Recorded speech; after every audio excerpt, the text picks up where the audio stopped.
သူကသူ့မေမေရဲ့အချစ်ဆုံးတငယ်ချင်းကိုမတော်တဆကိုဝင်ရသွားစေခဲ့တယ်တကယ်တော့ဒီကိစ္စအတွက်သူ့ကိုအပြစ်တင်လို့မရပါဘူးလွန်ခဲ့တဲ့3ရက်ကသူ့ရီးစားကောင်မလေးနဲ့လမ်းခွဲပြီးချင်းမှာပဲသူကဝမ်းနဲ့ပူဆွေးမှုတွေကိုဖြည့်ဖြောက်ဖို့ဘားကိုသွားခဲ့တယ်အမူးလွန်နေတဲ့အလှပိုင်ရှင်လေးတယောက်ရောက်လာပြီးစကားစမြည်ပြောဖြစ်ခဲ့ကြတယ်သူတို့ခဏလောက်ပြောဖြစ်ပြီးတော်တော်လေးအဆင်ပြေသွားခဲ့တယ်ဒါနဲ့ပဲမူရစ်နေတဲ့အရှိန်နဲ့သူတို့ခန်းတခန်းယူလိုက်ကြတယ်နောက်တနေ့သူနိုးလာတော့ကောင်မလေးကမရှိတော့ဘူးကောင်မလေးနဲ့ပတ်သက်ပြီးသူဘာတစ်ခုမှမသိခဲ့ဘူးနေအောင်ကြီးကမျက်နှာချက်ကနေကြမ်းပြင်ထိချထားတဲ့လိုက်ကာတွေကြားကနေဖြာကျနေပြီးသူ့မျက်လုံးတွေကိုစူးရှာနာကျင်စေခဲ့တယ်သူကလေးလံနေတဲ့ခေါင်းကိုကင်ပြီးထိုင်လိုက်တယ်အိယာခင်းပေါ်ကမှိမ့်မိန်နေတဲ့တွန်းခေါက်ရာတွေကလွဲရင်မင်းညကဖြစ်ပျက်ခဲ့တာတွေအားလုံးကကြီးစားအပြစ်ခံရပြီးနောက်မတ်တဲ့အိမ်မက်တစ်ခုမဟုတ်ဘူးဆိုတာတက်တည်ပြနေတယ်သူ့နာမည်ကတော့လင်းရှမ်ပါအသက်22နှစ်ရှိပြီးကျန်းချန်တက္ကသိုလ်ကကျောင်းသားတစ်ယောက်ဖြစ်တယ်လွန်ခဲ့တဲ့24နာရီအရင်ကတော့သူဟာတနာစရာကောင်းတဲ့အရှုံးသမားတစ်ယောက်ဖြစ်ခဲ့ပြီးကျောင်းကနာမည်ကြီးအလှမယ်ကြီးစားကောင်မလေးစုချင်းရဲ့လူသိရှင်ကြားအဆက်ခွဲတာကိုခံခဲ့ရတယ်အဲ့ဒီကောင်မလေးကိုသူဟာနှစ်ဝက်လောက်အချိန်ယူပြီးလိုက်ခဲ့ရတာဖြစ်တယ်ကျောင်းဂိတ်ပေါက်အပြင်ဘက်ကနိုးလက်ဖက်ရည်ဆိုင်မှာလူအုပ်ကြီးရှေ့မှာတင်သူမကသူဝယ်ပေးတဲ့နိုးလက်ဖက်ရည်ကိုမြေကြီးပေါ်ပစ်ချခဲ့ပြီးသူ့ကိုမွဲတေနေတဲ့အရှုံးသမားလို့ခေါ်ခဲ့တယ်သူမလိုချင်တဲ့ဘဝကိုမပေးနိုင်ဘူးလို့ပြောပြီးသူမဘေးကငွေကြေးဌာနကတထေးသားဝန်ဟောင်ကမှသူမကိုအတစ်ဆုံးကိုအလွယ်တကူဝယ်ပေးနိုင်ခဲ့တယ်ပြိုဒီ iPhone လေးသူကတော့တက်တောင်မတက်နိုင်ခဲ့ဘူးနှုတ်ခမ်းနီတတောင်လေးတောင်ပေါ့သူအရန်ကိုဒေါသထွက်လွန်းလို့လက်တွေတောင်တုံလာခဲ့တယ်သူတို့တွဲခဲ့တဲ့3လတာကာလအတွင်းမှာသူဟာပတ်စံတပြားစီတိုင်းကိုချွေတာစုဆောင်းခဲ့ပြီးအချိန်ပိုင်းအလောက်ကရတဲ့ပတ်စံအားလုံးကိုသူမအတွက်သုံးခဲ့တယ်ဒါပေမဲ့နောက်ဆုံးမှာတော့သူဟာဆင်းရဲတဲ့ငတုံးအဖြစ်ပဲသတ်မှတ်ခံလိုက်ရတယ်သူကခါးသီးစွာရမောလိုက်ပြီးသူမရဲ့ငွေမက်တဲ့အကျင့်အတွက်ဆူတောင်းပေးရင်ချက်ချင်းပဲထွက်လာခဲ့တယ်သူ့ရဲ့အဆောင်ကတငယ်ချင်းတွေကစိတ်ညစ်နေတာကိုမြင်တော့မီတီဆိုတဲ့အမိုက်ဆုံးကျန်းချန်ကဘားတစ်ခုစီကိုဆွဲခေါ်သွားကြတယ်သူ့ရဲ့ကြေကွဲနေတဲ့နှလုံးသားကိုကုစားပေးခြင်းတယ်လို့ပြောကြတယ်အစာပိုင်းမှာတော့သူစိတ်မပါပေမဲ့တောက်เสียတချို့တောက်ပြီးသွားတဲ့နောက်မှာတော့ဝီစကီကိုမောတောက်လိုက်တော့သူ့ခေါင်းတွေချလဲလာတယ်သူ့ခေါင်းထဲမှာစူချင်းအကြောင်းနဲ့သူမကသူ့ကိုအသုံးမကျတဲ့ငွေမရှိတဲ့ចောင်းသားလေးဆိုပြီးပြောခဲ့တဲ့စကားတွေပြည့်နှက်နေတယ်သူလည်းအဲ့ဒီအကြောင်းတွေးမိလေပို့ပြီးဒေါသထွက်လေဖြစ်လာတယ်သူလည်းခွက်ကိုကင်ပြီးဘားကောင်တာစီရိုင်တိရိုင်တိုင်ရှောက်သွားတဲ့အချိန်အဲ့ဒီအချိန်မှာပဲအမျိုးသမီးတစ်ယောက်သူ့ရင်ခွင်ထဲပြုတ်ကျလာတယ်ဂါဒီနီယာပန်းရက်နဲ့တင်းတင်းလေးကသူ့ကိုချက်ချင်းလွှမ်းခြုံသွားတယ်သူလည်းရင်ခွင်ထဲကအမျိုးသမီးကိုငုံကြည့်လိုက်တယ်သူမကအနက်ရောင်ကဝင်လေးကိုဝတ်ထားပြီးပေါ်ကနေလိုက်ဖက်တဲ့ကုတ်အင်ကြီးလေးကိုပခုံးပေါ်မှာထပ်ခြုံထားတယ်သူမရဲ့သပင်အရှိကြီးတွေကလွတ်လပ်ဖျို့ဖျဲကျနေတဲ့ဆန်စတချို့ကနီရဲနေတဲ့သူမရဲ့ဘားပြင်ပေါ်မှာကတ်နေတယ်ဆွဲဆောင်မှုရှိတဲ့မူးရစ်နေတဲ့အပြုံးလေးကသူမရဲ့နှကန်းပေါ်မှာကစားနေတယ်သူမရဲ့ခန္ဓာကိုယ်ကတကယ်ကိုဆွဲဆောင်မှုရှိပြီး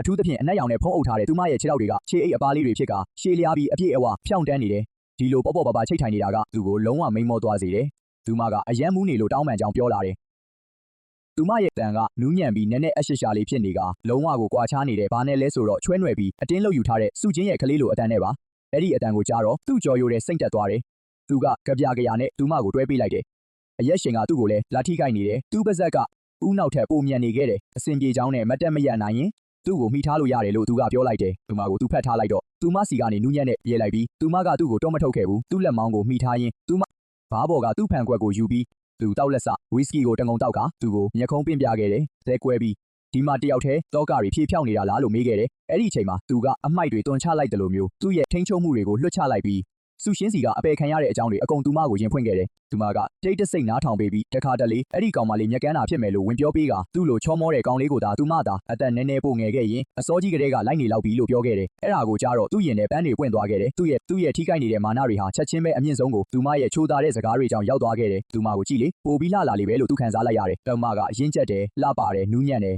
ပြီးတော့ယောက်ျားတွေအကြောင်းတကယ်နားလေတယ်သူတို့ကတစ်ခွက်ပြီးတစ်ခွက်ဇက်တိုက်တောက်နေခဲ့ကြတယ်။ကြောင်းရမျိုးစုံကိုစကားတွေပြောဖြစ်ခဲ့ကြတယ်။သူသိလိုက်ရတာကသူမနာမည်ကလီလီဆိုတာပါပဲ။တောက်လေးသူ့ခေါင်းနေပုံမူလာပြီးခန္ဓာကိုယ်ကပိုပူလာလေးပဲသူမကသူ့ကိုမိလာပြီးသူမရဲ့အသက်ရှူငွေလေးကသူ့လေပင်ကိုလာထိတော့ရင်တွေခုန်လာခဲ့တယ်။သူကမူးနဲ့သူမကိုဘားထဲကနေကူတွဲထုတ်လာခဲ့တယ်။သူမကသူ့ကိုမောကြည့်ပြီးမောင်လေးသူမနဲ့လိုက်ရဲလားလို့မေးလိုက်တယ်။အဲ့ဒီအချိန်မှာသူ့သွေးတွေစူပွက်နေခဲ့ပြီးလိုက်ဖို့မပြောနဲ့သူနဲ့ဆိုရင်ဓားတောင်ကိုတက်ရမီးပင်လေကိုဆင်းရလို့မှဖြစ်ပြီးအငှားရင်တစည်းတားကသူမပြောတဲ့အနီးနားကအကောင်းဆုံးဟိုတယ်စီကိုထွက်လာခဲ့တယ်။သူမကကားပေါ်မှာတစ်ချိန်လုံးသူ့ရင်ခွင်ထဲကိုအလိုက်တက်တီမိနေခဲ့တယ်။သူမရဲ့လက်ကသူ့လက်မောင်းကိုတင်းကျပ်စွာကင်ထားခဲ့တယ်။အဲ့ဒီနောက်ပိုင်းကမှတ်ဉာဏ်တွေအကုန်လုံးဝေဝါးနေခဲ့တယ်။လူမှတ်မိတာဆိုလို့ဟိုတယ်အခန်းထဲကနှွေးထွေးတဲ့အဝါရောင်မီးရောင်ရဲ့သူမကိုကမူးရစ်စေတဲ့ပန်းရက်နံ့ရဲ့သူမရဲ့ချောမွေးတဲ့အသားရည်ရဲ့လောက်ပဲဖြစ်တယ်။သူမကသူ့နာကပ်ပြီးမောင်လေးလို့တွတ်ခေါ်နေတာကိုလည်းလူမှတ်မိသေးပြီးအရေးပျော်သွားမတက်ချိုးသားလှတယ်ပြီးတော့အမဲရောင်ခြေအိပ်ပါးလေးတွေကပေါ်နေတဲ့ရှည်လျားတဲ့ခြေတံတွေပဲဖြစ်တယ်သူဆက်ပြီးသူဟာလုံးဝယူသွတ်သွားပြီးစုချင်းဆိုတာဘာတူလဲဆိုတာတောင်ခရူးမဆိုင်တော့ပဲအသေးကွဲတာကိုလည်း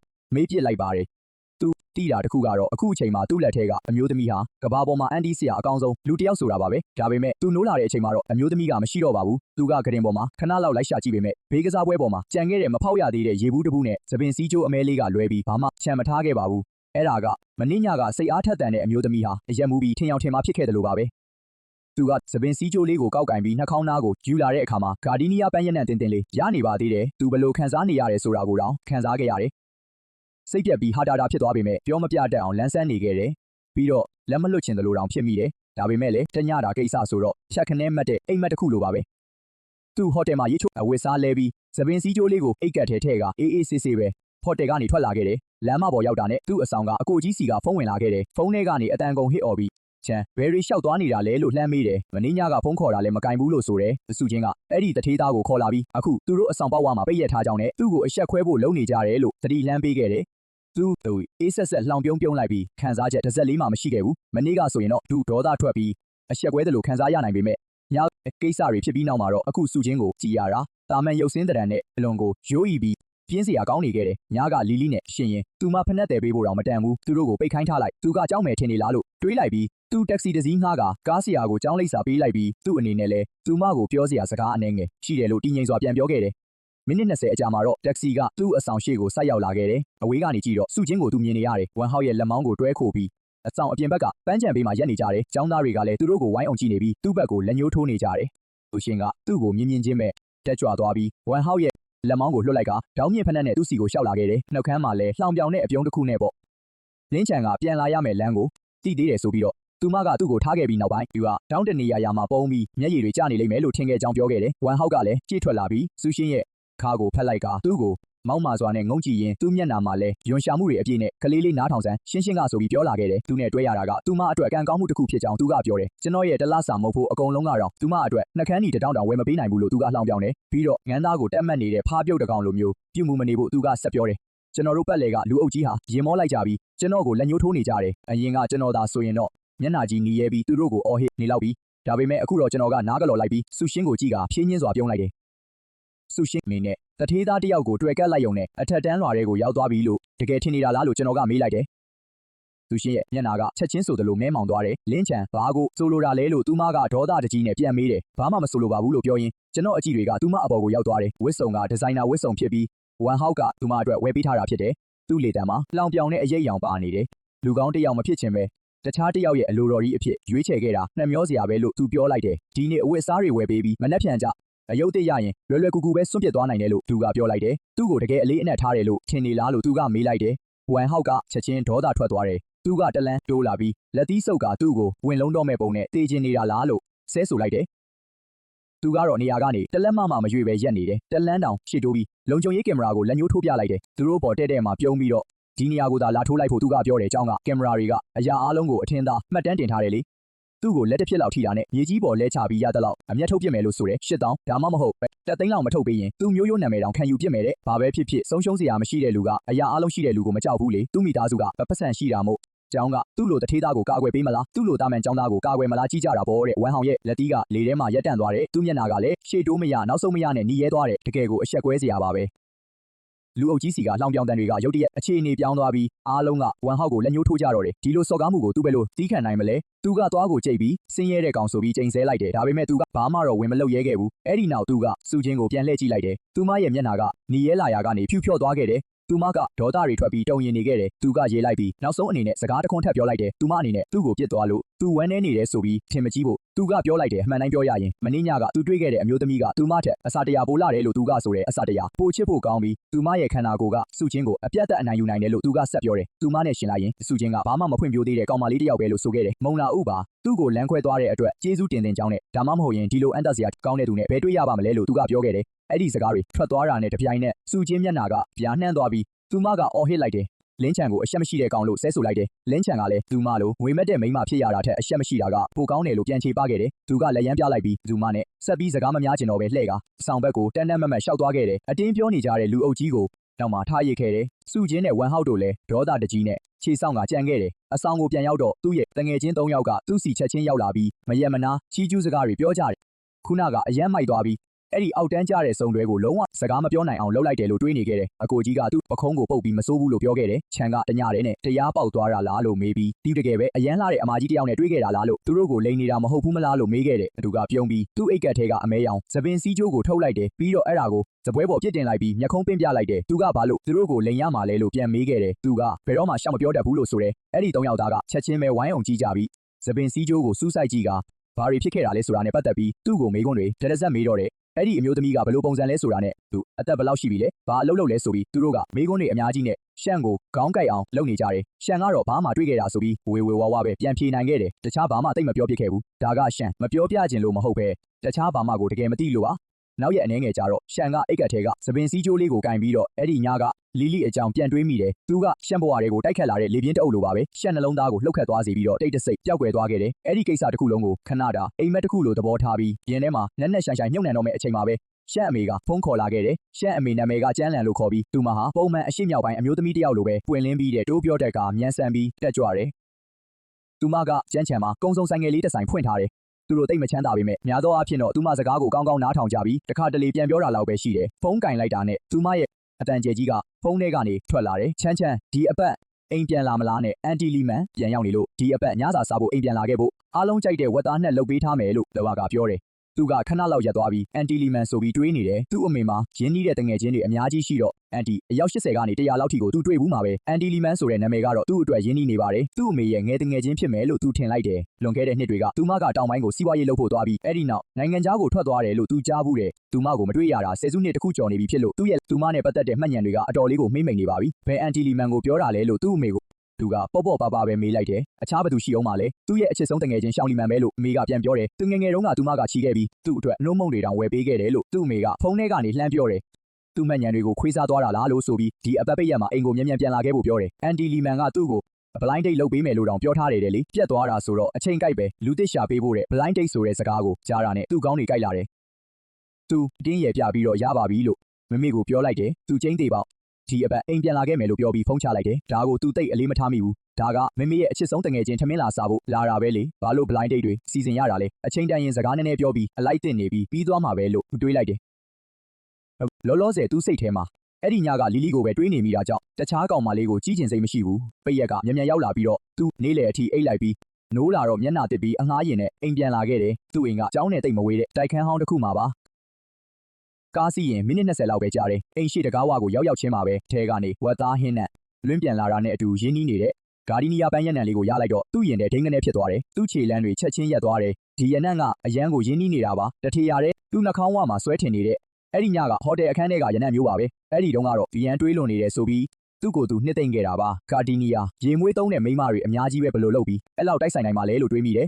သူလဲခေါင်းခါလိုက်ပြီးတော့ကိုထုတ်ကတကားကိုဖွင့်လိုက်တယ်အိမ်ပြန်ရောက်ပြီလို့အမေဖြစ်သူကိုအတန်ကြဲကြဲနဲ့လှမ်းခေါ်လိုက်ပြီးဖနက်ချွတ်ကဧကန်းထဲကိုကြည့်လိုက်တဲ့အခါမှာတော့သူဟာကြောက်ရွံ့လို့ဖြစ်သွားခဲ့တယ်အဲ့ဒီမှာအမျိုးသမီးတစ်ယောက်ဧကန်းဆိုဖာပေါ်မှာထိုင်နေပြီးရှမ်ပိန်ရောင်ပိုးသားကာဝင်ကိုဝစ်စင်ထားကတဘာဝဆန်နဲ့ဆွဲဆောင်မှုမျိုးအပြည့်ရှိနေတယ်နေအောင်ကြီးကဧကန်းထဲကိုဝင်ရောက်လာပြီးသူမအပေါ်ကိုနူးညံ့တဲ့အလင်းရောင်လေးနဲ့လွှမ်းခြုံထားတယ်ရင်းကျက်တဲ့ဒီဇိုင်းနဲ့ကြက်တရည်ရှိပြီးဆွဲဆောင်မှုရှိလွန်းလာတယ်ခေါင်းအစခြေအစုံမိမဆန်တဲ့အလှတရားတွေဖြာထွက်နေတယ်ခြေပြားအထိပါပဲဒီမျက်နှာကိုတော့ပြာကျသွားရင်တောင်မှမတမိနေမှာပါအဲ့ဒီအမျိုးသမီးကတော့ဘာမှသူနဲ့တညတာအတူနေခဲ့ဘူးတဲ့လီလီပါပဲသူ့လက်ထဲကတော့တွေလွတ်ကြပြီးကျမ်းပြင်ပေါ်ပြုတ်ကျသွားတာမို့ကျဲလောင်တဲ့အတန်ကြီးထွက်ပေါ်လာခဲ့တယ်သူ့ကောင်းထဲမှာလည်းလုံးဝဗလာကျင်းသွားပြီးမိုးကြိုးပြစ်ချခံလိုက်ရတယ်လို့ပါပဲနားတွေလည်းဥသွားပြီးသူ့ကောင်းထဲမှာအတွေးတစ်ခုတည်းကသာထက်ခါတလဲလဲပေါ်လာခဲ့တယ်သူတော့သေးပါပြီမေမေရဲ့ချစ်ဆုံးတငယ်ချင်းနဲ့သူအိတ်ခဲ့မိတာပါအဲ့ဒီအမျိုးသမီးကတငယ်ငယ်ကချီပိုးခဲ့ဘူးတယ်လို့မေမေပြောဘူးတဲ့သူပါသူ့အတွက်နှုတ်မုံတွေဝယ်ပေးခဲ့ဘူးတဲ့သူပါတန်အန်တီလို့ခေါ်တဲ့အမျိုးသမီးပါအဲ့ဒီအမျိုးသမီးဟာသူ့အိတ်ရတဲ့ဝင်လာခဲ့တဲ့အမျိုးသမီးနဲ့တထေရတဲ့ဖြစ်နေတယ်အတန်ကြတော့သူကခေါင်းလှည့်လာခဲ့တယ်သူ့မျက်လုံးတွေကသူတို့မျက်လုံးချင်းစုံသွားတဲ့အချိန်မှာအဲ့ဒီစက္ကန့်ပိုင်းလေးအတွင်းအေးခဲသွားခဲ့တယ်ထိတ်လန့်သွားတဲ့အရေးအယောင်ကသူ့မျက်လုံးထဲဖြတ်ပြေးသွားပြီးတငယ်အိမ်ကျုံသွားပေမဲ့တစ်စက္ကန့်လောက်ပဲကြာလိုက်တယ်သူကချက်ချင်းပဲခံစားချက်တွေကိုဖုံးကွယ်လိုက်ပြီးဆွဲဆောင်မှုရှိတဲ့အပြုံးကိုမျက်နှာပေါ်မှာပြန်တင်လိုက်တယ်ဒါပေမဲ့ဘလို့ပဲကြည့်အဲ့ဒီအပြုံးကနည်းနည်းတော့တောင်းတင်းနေခဲ့တယ်သူ့နိုင်ရွက်ဖျားလေးတွေတောင်တိတ်တဆိတ်ဒီရဲလာခဲ့တယ်ရှမ်းပြန်ရောက်လာပြီလားလို့သူ့မေမေကမီးဖို့ကြောင်ထဲကနေခေါင်းပြူကြည့်လာတယ်ရောက်မကိုကင်ထားပြီးရဲမောရင်းနဲ့သူမသူ့ကိုစူပူလိုက်တယ်ဘာလို့တကားဝါမှာရက်နေတဲ့လူမိုက်လေးမြန်သွားပြီးတော့ထဲဝင်ပြီးနှုတ်ဆက်ဖို့ပြောလိုက်တယ်ဒါကသူမပြောပြဘူးတဲ့အန်တီချောင်လီမွန်ဖြစ်ကြောင်းမိတ်ဆက်ပေးခဲ့တယ်အန်တီလိုမြန်ခေါ်ဖို့ပြောလိုက်ချိန်မှာသူကတော့ကြောင်အန်းနဲ့ရက်နေမိပြီးသူ့ခြေထောက်တွေကခဲဆွဲထားသလိုပဲလက်တလုံးလောက်တောင်မရွေ့နိုင်ပဲသူကပါဇက်ကိုကြာကြီးဟာထားခဲ့ပေမဲ့သူ့ရှာကအထုံးခံထားရသလိုစကားပြောရခက်နေခဲ့တဲ့အကြာကြီးအောင်ထားပြီးနောက်မှာတော့သူကလဲချောင်းထဲကနေစကားအနှဲငယ်ကိုညှစ်ထုတ်ပြောလိုက်ရတယ်ကြောင်အန်တီမင်္ဂလာပါလို့သူကနှုတ်ဆက်လိုက်တယ်သူကသွားရီကျိုးမတက်ကြိတ်ထားမိတယ်အဲ့ဒီစကားလုံးနှလုံးကိုပြောလိုက်ရတဲ့အတွက်သူ့ကိုချီခဲ့ဘူးတဲ့နှုတ်မုံတွေဝဲတိုက်ခဲ့ဘူးတဲ့ဆိုတာကဘလို့အန်တီမျိုးလဲဆိုတာသူတွေးနေမိတယ်လွန်ခဲ့တဲ့ရက်အနှဲငယ်ကမှသူ့ကိုဖတ်ထားပြီးမောင်လေးလိုခေါ်နေခဲ့သေးတာလို့သူတွေးနေတဲ့ချောင်လီမွန်ကသူ့ကိုကြည့်လိုက်ပြီးသူမရဲ့နှုတ်ခမ်းထောင်းကတွန့်သွားကအနှေးခတ်တဲ့အပြုံးတစ်ခုကိုအတင်းပြုံးပြတယ် သူမရဲ့အတန်ကနည်းနည်းလေးတဘာဝမကျဘူးလို့ဆိုတယ်အရှန်ကအများကြီးကြီးလာပြီလို့သူမကပြောတယ်နောက်ဆုံးအကြိမ်တွေ့တုန်းကဒီလောက်ပဲအရက်ရှိသေးပြီးနှစ်ချေးတွဲလောင်းနဲ့ကလေးလေးပဲရှိသေးတယ်လို့ဆိုတယ်သူကတော့စိတ်ထဲကနေအော်ဟစ်နေခဲ့တယ်အခုအန်တီထက်အများကြီးအရက်ရှိနေပြီလို့သူတွေးနေတယ်သူ့ရဲ့အမေကလက်ကိုတုပ်ရင်မိဖို့ကြောင့်တွေကနေထွက်လာပြီးသူ့ကိုခက်ဖွားဖွားလေးရိုက်လိုက်တယ်မေမေကသူ့ကိုမြန်မြန်လာထိုင်ဖို့ခေါ်လိုက်တယ်အန်တီနဲ့စကားပြောနေဖို့နဲ့အစားအသောက်တွေခဏနေရမယ်လို့ပြောတယ်သူလဲသွားကြိတ်ပြီးဆိုဖာစီကိုရှောက်သွားခဲ့တယ်သူဟာချောင်လီမွန်ရဲ့မျက်နှာချင်းဆိုင်ကတယောက်ထိုင်ကလထိုင်မှာထိုင်လိုက်တယ်တစ်ချိန်လုံးဘဲကိုကြည့်ရမှန်းမသိပေမဲ့မျက်လုံးထောင်းကနေသူမရဲ့တကိုယ်လုံးကိုသူမြင်နေရတယ်သူမကခြေချိတ်ထိုင်နေတာပါစက္ကန့်အောက်ကနေထွက်နေတဲ့သူမရဲ့ခြေသလုံးလေးတွေကတွဲလျပြီးဖြူဖွေးနေတာအဲ့ဒီညကသူကန်ကြီးခဲ့ရတဲ့အထီးတွေနဲ့တစ်ထက်သေးပါပဲသူမရဲ့လက်ချောင်းလေးတွေကရှီလျားလှပပြီးဖန်ခွက်ကိုကင်ထားတယ်လက်သေးလေးတွေကိုတက်တက်ရက်ရက်ညှက်ထားပြီးတန့်ရှင်းတွေကပန်းနုရောင်လေးစိုးထားတယ်အဲ့ဒီလက်လေးတွေကပဲသူ့ကိုကုတ်ဖဲခဲ့တာပါအဲ့ဒီညကမေးမိန်နဲ့ချစ်ရာတွေကြံခဲ့တယ်ပိုတွေးမိလေလေသူ့စိတ်တွေပိုလှုပ်ရှားလာလေလေဖြစ်တယ်ဒါပေမဲ့သူပိုပြီးတွေးမိလေလေပိုပြီးကြောက်လန့်လာလေလေဖြစ်တယ်သူ့ကြောပြင်မှာချွေးအေးတွေပြန်လာခဲ့တယ်သူ့အမေကဘေးနားမှာလီမန်အနေနဲ့ဘာမှမသိကြောင်ပြောနေခဲ့တယ်လွန်ခဲ့တဲ့အချိန်ကာလတစ်ခုကဒီကလေးဟာကျောင်းမှာသူ့ကြီးစားကောင်မလေးရဲ့ပြစ်ချတာကိုခံခဲ့ရတယ်သူကနေတိုင်းဇွန်ဘီတကောင်လိုပြုတ်မှုနေခဲ့တယ်သူမကအရန်စိုးရိမ်နေကြောင်ပြောတယ်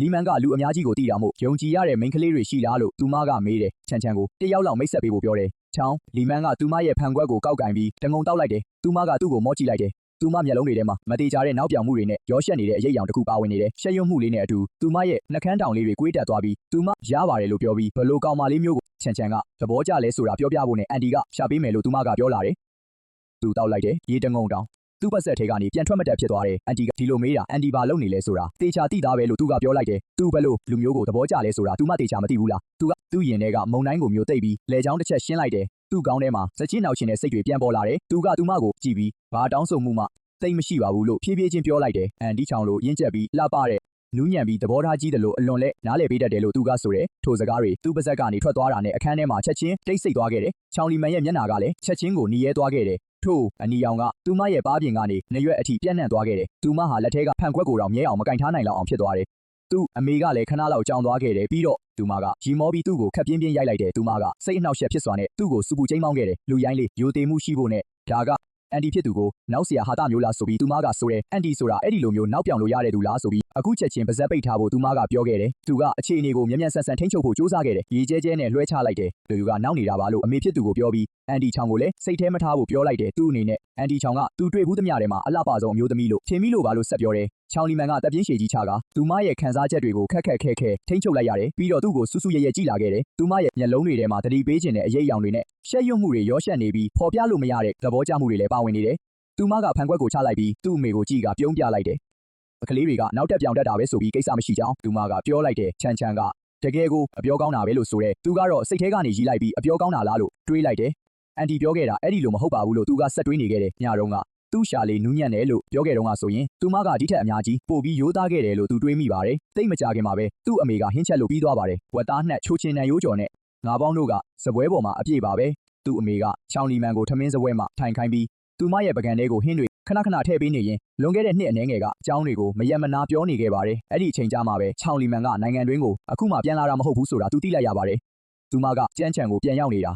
6 လတောင်ရှိနေပါပြီ။သူမကယဉ်ကျေးမှုမီဒီယာကုမ္ပဏီတစ်ခုကိုဖွင့်ထားပြီးစီးပွားရေးတွေလည်းအရန်ကောင်းနေပါတယ်။သူမကအမျိုးသမီးတစ်ထေးတစ်ယောက်ဖြစ်နေပြီးကြီးမားတဲ့ကြွယ်ဝမှုတွေရှိနေတယ်။လွန်ခဲ့တဲ့6 လလောက်ကတည်းကကုမ္ပဏီကိစ္စတွေနဲ့အရန်အလုပ်များနေခဲ့တာမို့သူ့အမေနဲ့တွေ့ဖို့ချိန်မရခဲ့တာဖြစ်တယ်။ရှန်ကပို့ပြီးတော့တောင်အံ့တော်သွားခဲ့တယ်။သူကသူ့အမေရဲ့အချစ်ဆုံးတငယ်ချင်းနဲ့အိတ်ခဲ့တာမဟုတ်ပဲတန်းကျွယ်တထေးမကြီးနဲ့အိတ်ခဲ့တာဖြစ်နေတယ်။စပွဲမှာရှန့်အမေကတောက်စရာတွေစက်တိုက်ငှဲ့ပေးနေတယ်။ချောင်လီမန်ကိုဝိုင်းနီတစ်ခွက်ငှဲ့ပေးပြီးရှန့်ကိုလည်းတစ်ခွက်ငှဲ့ပေးခဲ့တယ်။ချောင်လီမန်ကသူ့ခွက်ကိုယူပြီးတငုံတောက်လိုက်တယ်။သူမရဲ့မျက်လုံးတွေကရှုပ်ထွေးတဲ့ခံစားချက်တွေနဲ့ရှမ်းစီကိုရန်ဖန်ရန်ခါရောက်လာခဲ့တယ်။သူ့အမေအဲ့ဒီမှာရှိနေတာကိုအားကိုးပြီးရှန်ကရဲတင်းလာခဲ့တယ်။ရှင်တွေကိုဖြည်းဖြည်းချင်းစမ်းသက်ကြည့်ဖို့စတင်ခဲ့တယ်။ပြီးတော့ကြောက်လီမန်ဘက်ကိုလှည့်ပြီးခွက်မြောက်ကဂုံပြုတ်လိုက်တယ်။အန်တီကြောက်ကိုသူကဂုံပြုတ်ခြင်းကြောင်းပြောခဲ့တယ်။ကျန်းချန်ကိုပြန်ရောက်လာတဲ့အတွက်ကြိုးစိုးကြောင်းပြောလိုက်တဲ့အခါကြောက်လီမန်ကသူ့ခွက်နဲ့တိုက်ကတငုံတောက်လိုက်ပြီးပြုံးပြခဲ့တယ်။ချန်ချန်ကိုကျေးဇူးတင်ကြောင်းသူမကဆိုတယ်။သူကခွက်ကိုချလိုက်ပြီးဟန်ဆောင်ကပေါ်ပါနဲ့အန်တီကြောက်အလုတ်ရမ်းများနေတဲ့အတွက်အနားယူဖို့ဘားတွေကိုသွားလိရှိလားလို့ထက်ခါတလဲလဲမေးလိုက်တယ်။လွန်ခဲ့တဲ့ရက်အနည်းငယ်ကသူနဲ့သူ့အတန်းဖော်အချို့မီဒီဘာကိုသွားခဲ့ချိန်မှာအန်တီကြောင့်နဲ့တပုံစံနဲ့တူတဲ့သူကိုတွေ့ခဲ့ရတယ်လို့သူကဆိုတယ်။သူ့မျက်စိများမှားသွားတာလားလို့ထင်ခဲ့ကြောင်းသူကဆက်ပြောခဲ့တယ်။အဲ့ဒီစကားကိုကြားချင်းပဲထွက်လာချိန်မှာရှောင်းလီမင်းရဲ့လက်ဟာတူကိုကင်ထားရင်းတုံရင်သွားခဲ့တယ်။တူတောင်ပြုတ်ကြမလို့ဖြစ်သွားခဲ့တယ်။မျက်နှာကလည်းချက်ချင်းဖြူလျော်သွားခဲ့တယ်။သူမကမော့ကြည့်ပြီးစူးရဲစွာစိုက်ကြည့်လိုက်တယ်။သူမရဲ့မျက်လုံးတွေထဲမှာတတိပေးချက်တွေအပြည့်နဲ့ပါ။ရှန်ရဲ့အမေကတော့ထူးခြားတာကိုတတိမထားမိပေမဲ့ရှန်ဘားသွားတယ်ဆိုတာကိုကြားချင်းမှာပဲဒေါသထွက်သွားခဲ့တယ်။သူမကတူကိုစောင့်ချလိုက်ပြီးရှန်ကိုစူပါတော့တယ်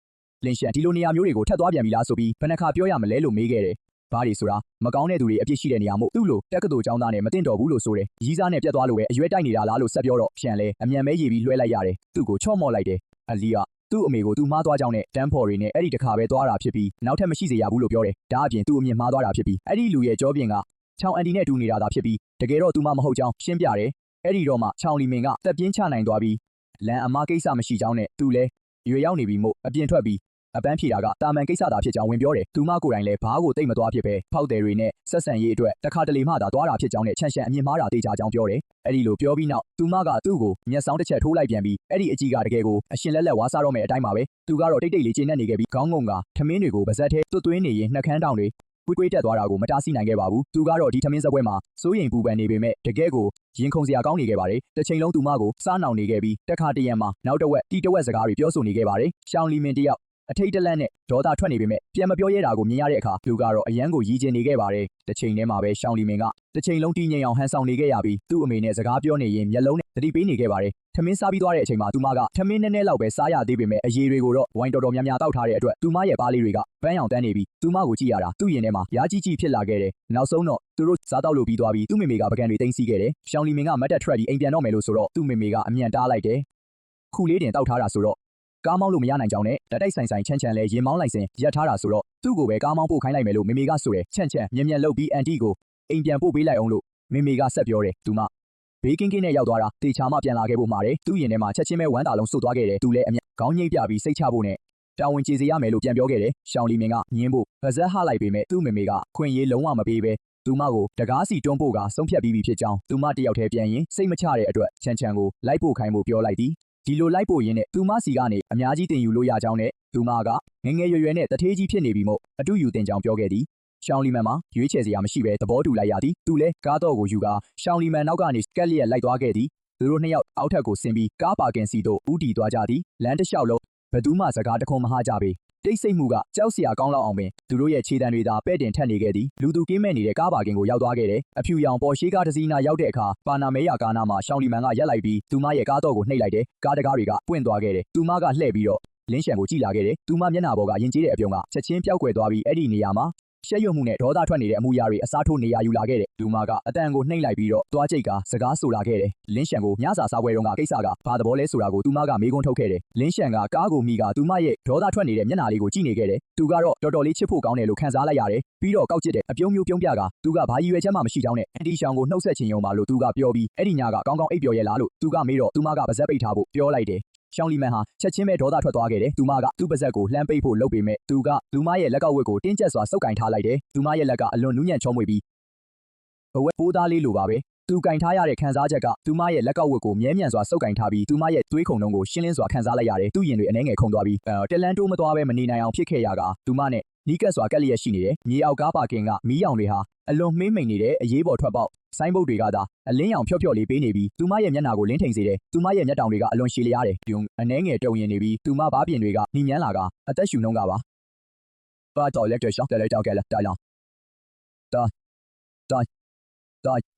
တွေ့တာကြောင်မြင်လာခဲ့တယ်။အန်တီချောင်းဘာရီပုံးရှောင်နေတာလဲဆိုပြီးသူမကိုတယ်လူကငုံကြည့်လိုက်တယ်။တန်ကိုနှိမ်ကနောက်ပြောင်တဲ့လေတန်ဆွက်ပြီးသူကဆက်ပြောလိုက်တယ်။အဲ့ဒီညကသူမဒီလိုပုံစံမဟုတ်ခဲ့ပဲသူ့ကိုတင်းကျပ်စွာဖတ်ထားပြီးပါဇက်ဟာတိုင်းမောင်လေးလိုခေါ်ခဲ့ကြောင်းကိုပါသူကပြောလိုက်တယ်။သူတို့အရင်ရင်းနှီးခဲ့ကြပေမဲ့အခုကြာမှတရေတစေကိုမြင်လိုက်ရတယ်လို့ဘာလို့ကြည့်နေတာလဲဆိုပြီးဆက်မေးလိုက်တယ်။ချောင်းလီမင်းရဲ့မျက်နှာကပို့ပြီးหนีရဲလာတယ်။သူမကလက်ကိုပြန်ရုပ်ဖို့ရုန်းကန်ပေမဲ့မလွတ်မြောက်နိုင်ခဲ့ဘူး။သူမရဲ့မျက်လုံးအစွန်းတွေတောင်หนีရဲလာခဲ့တယ်။သူမကသွားကိုကြိတ်ပြီးလင်းချန်ကိုသူ့ကိုလွှတ်ပေးဖို့နဲ့စီးမကြော်ဖို့တတိပေးလိုက်တယ်။အဲ့ဒီညကဖြစ်ခဲ့တာကမတော်တဆပါတယ်သူတို့နှစ်ယောက်လုံးမူးနေခဲ့ကြတာမို့ဘာမှမဖြစ်ခဲ့တယ်လို့ပဲနေလို့ရမလားလို့သူမကမေးပေမဲ့ကောင်လေးကတော့ချက်ချင်းပဲတုံးတိညင်းပယ်လိုက်တယ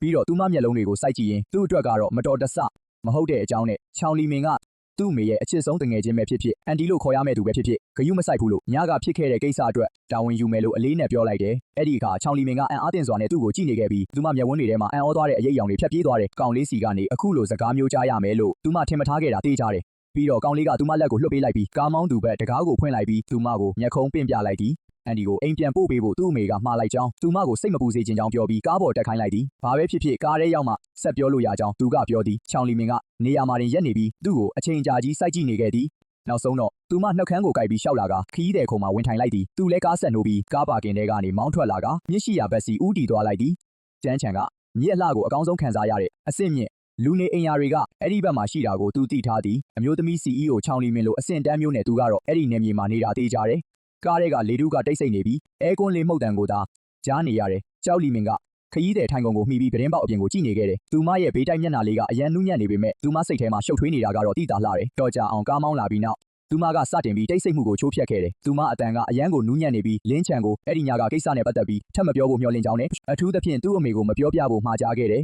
သူ့အမေကသူမရဲ့အချစ်ဆုံးတငယ်ချင်းဖြစ်လို့တိသွားခဲ့ရင်တငယ်ချင်းအဖြစ်တောင်ဆက်နေနိုင်မှာမဟုတ်တော့ဘူးလို့ဆိုတယ်သူလည်းတီချောင်းကောင်းညိတ်ပြလိုက်ပြီးရှေ့ကလမ်းကိုသာကြည့်နေရင်မပြောဘူးလို့ဂတိပေးခဲ့တယ်ဒါမှမသိစေချင်ရင်သူ့အမေကိုမပြောဖို့သူကပြောတယ်ရှောင်းလီမန်ကတက်ပြင်းချလိုက်တယ်ပြီးတော့ဒါကိုမတော်တဆမှုတစ်ခုလိုပဲသဘောထားဖို့သူမကဆက်ပြောတယ်အတိတ်ကကိစ္စမို့မေ့ပစ်လိုက်ဖို့သူမကပြောတယ်ခုကစပြီးလူကြီးနဲ့ကလေးလိုပဲတာမန်လိုဆက်ဆံကြဖို့သူမကအကြံပြုတယ်တောင်းလှည့်ပြီးသူမကိုကြည့်လိုက်တယ်ပြီးတော့သူကလှောင်ပြုံးလိုက်တယ်အဲ့ဒါဖြစ်နိုင်မယ်လို့အန်တီရှောင်းတကယ်ထင်လားလို့သူကမေးတယ်သူတို့တွေအဲ့ဒီလောက်ထိရောက်ခဲ့ပြီးပြီလို့သူကဆိုတယ်သူမကိုတာမန်အန်တီတယောက်လိုဘယ်လိုသဘောထားရမလဲလို့သူကမေးတယ်သူမကိုတွေ့တိုင်းအဲ့ဒီညကအကြောင်းကိုသူတွေးမိတယ်လို့သူကဆက်ပြောတယ်သူမသူ့ကိုဘယ်လောက်တောင်တင်းတင်းကြပ်ကြပ်ဖတ်ထားလဲဆိုတာကိုသူမှတ်မိနေတယ်တော့ချင်မလုံနိုင်ဘူးလို့လင်းချန်ကပြောတဲ့အတွက်ရှောင်းလီမန်လည်းအရန်ဒေါသထွက်သွားတယ်သူမရဲ့မျက်နှာကနီရဲလာကလှမ်းပြီးရှောင်းလီမန်ကသူ့ကိုလှမ်းရိုက်ပြီးကားမောင်းနေတာကိုပေါက်ကရတွေမပြောဖို့ပြောခဲ့တယ်သူကလည်းရေးပြီးရှောင်းဖဲကပေါက်ကရပြောနေတာမဟုတ်ပဲအမှန်ကိုပြောနေတာဖြစ်ကြောင်းပြန်ပြောခဲ့တယ်ပြီးတော့ရှောင်းလီမန်ကိုအဲ့ဒီညကဘာလို့အဲ့ဒီလောက်တောင်မူးနေခဲ့တာလဲဆိုပြီးသူကမေးလိုက်တယ်ပြီးတော့ဘာလို့သူ့ကိုလာပြီးပရောပါကြီးလုပ်ခဲ့တာလဲဆိုတာကိုပါသူကဆက်မေးခဲ့တယ်ရှောင်းလီမန်လိုအစင်တန်းမျိုးနဲ့ဆိုရင်သူစိမ်းယောက်ျားတစ်ယောက်စီကိုအလွယ်တကူပါသွားမှာမဟုတ်ဘူးလို့လည်းသူကပြောလိုက်တယ်အဲ့ဒီစကားကိုကြားတာနဲ့ရှောင်းလီမန်ရဲ့မျက်နှာကချက်ချင်းဆိုသလိုမှုန်ကုတ်သွားခဲ့တယ်သူမရဲ့မျက်လုံးတွေထဲမှာတော့ဒေါသနဲ့အတူဝမ်းနည်းမှုတွေရောရှက်နေခဲ့တယ်ပြီးတော့လူကြီးကမျက်နှာလွှဲကပြတင်းပေါက်အပြင်ဘက်ကိုကြည့်နေခဲ့တယ်ပြီးနောက်အဲ့ဒါကသူနဲ့ဘာဆိုင်လို့လဲဆိုပြီးလေတံတိုးတိုးလေးနဲ့မေးလိုက်တယ်သူတို့တွေအတူအိတ်ခဲကြပြီဖြစ်ကြောင်းသူကပြောတယ်သူမကိစ္စဟာသူ့ကိစ္စဖြစ်တယ်ဆိုတဲ့အကြောင်းရှုပ်ထွေးနေတဲ့ဆက်ဆံရေးမျိုးကိုဆက်မထိန်ထားနိုင်ဘူးဆိုပြီးသူ့အိတ်ရာတွေကိုတခါတလေရောက်လာတတ်တဲ့အမျိုးသမီးတစ်ယောက်နဲ့ပတ်သက်ပြီးပြောလိုက်တယ်ရှောင်းလီမန်ဟာချိန်တော်ကြအောင်တိတ်ဆိတ်နေခဲ့တယ်နောက်ဆုံးတော့သူမတက်ပြင်းချပြီးအမှန်တရားအလုံးကိုပြောပြခဲ့တယ်သူမမှာစောင်းဖန်လို့ခေါ်တဲ့ခင်မွန်းဟောင်းတစ်ယောက်ရှိတယ်သူတို့လက်ထပ်ခဲ့တာ၈နှစ်ရှိပြီဖြစ်တယ်နောက်ဆုံးတော့မတူညီတဲ့ကိုရီကိုသွေးတွေနဲ့သူတို့ကလေးမရနိုင်တာတွေကြောင့်ကွာရှင်းခဲ့ကြတယ်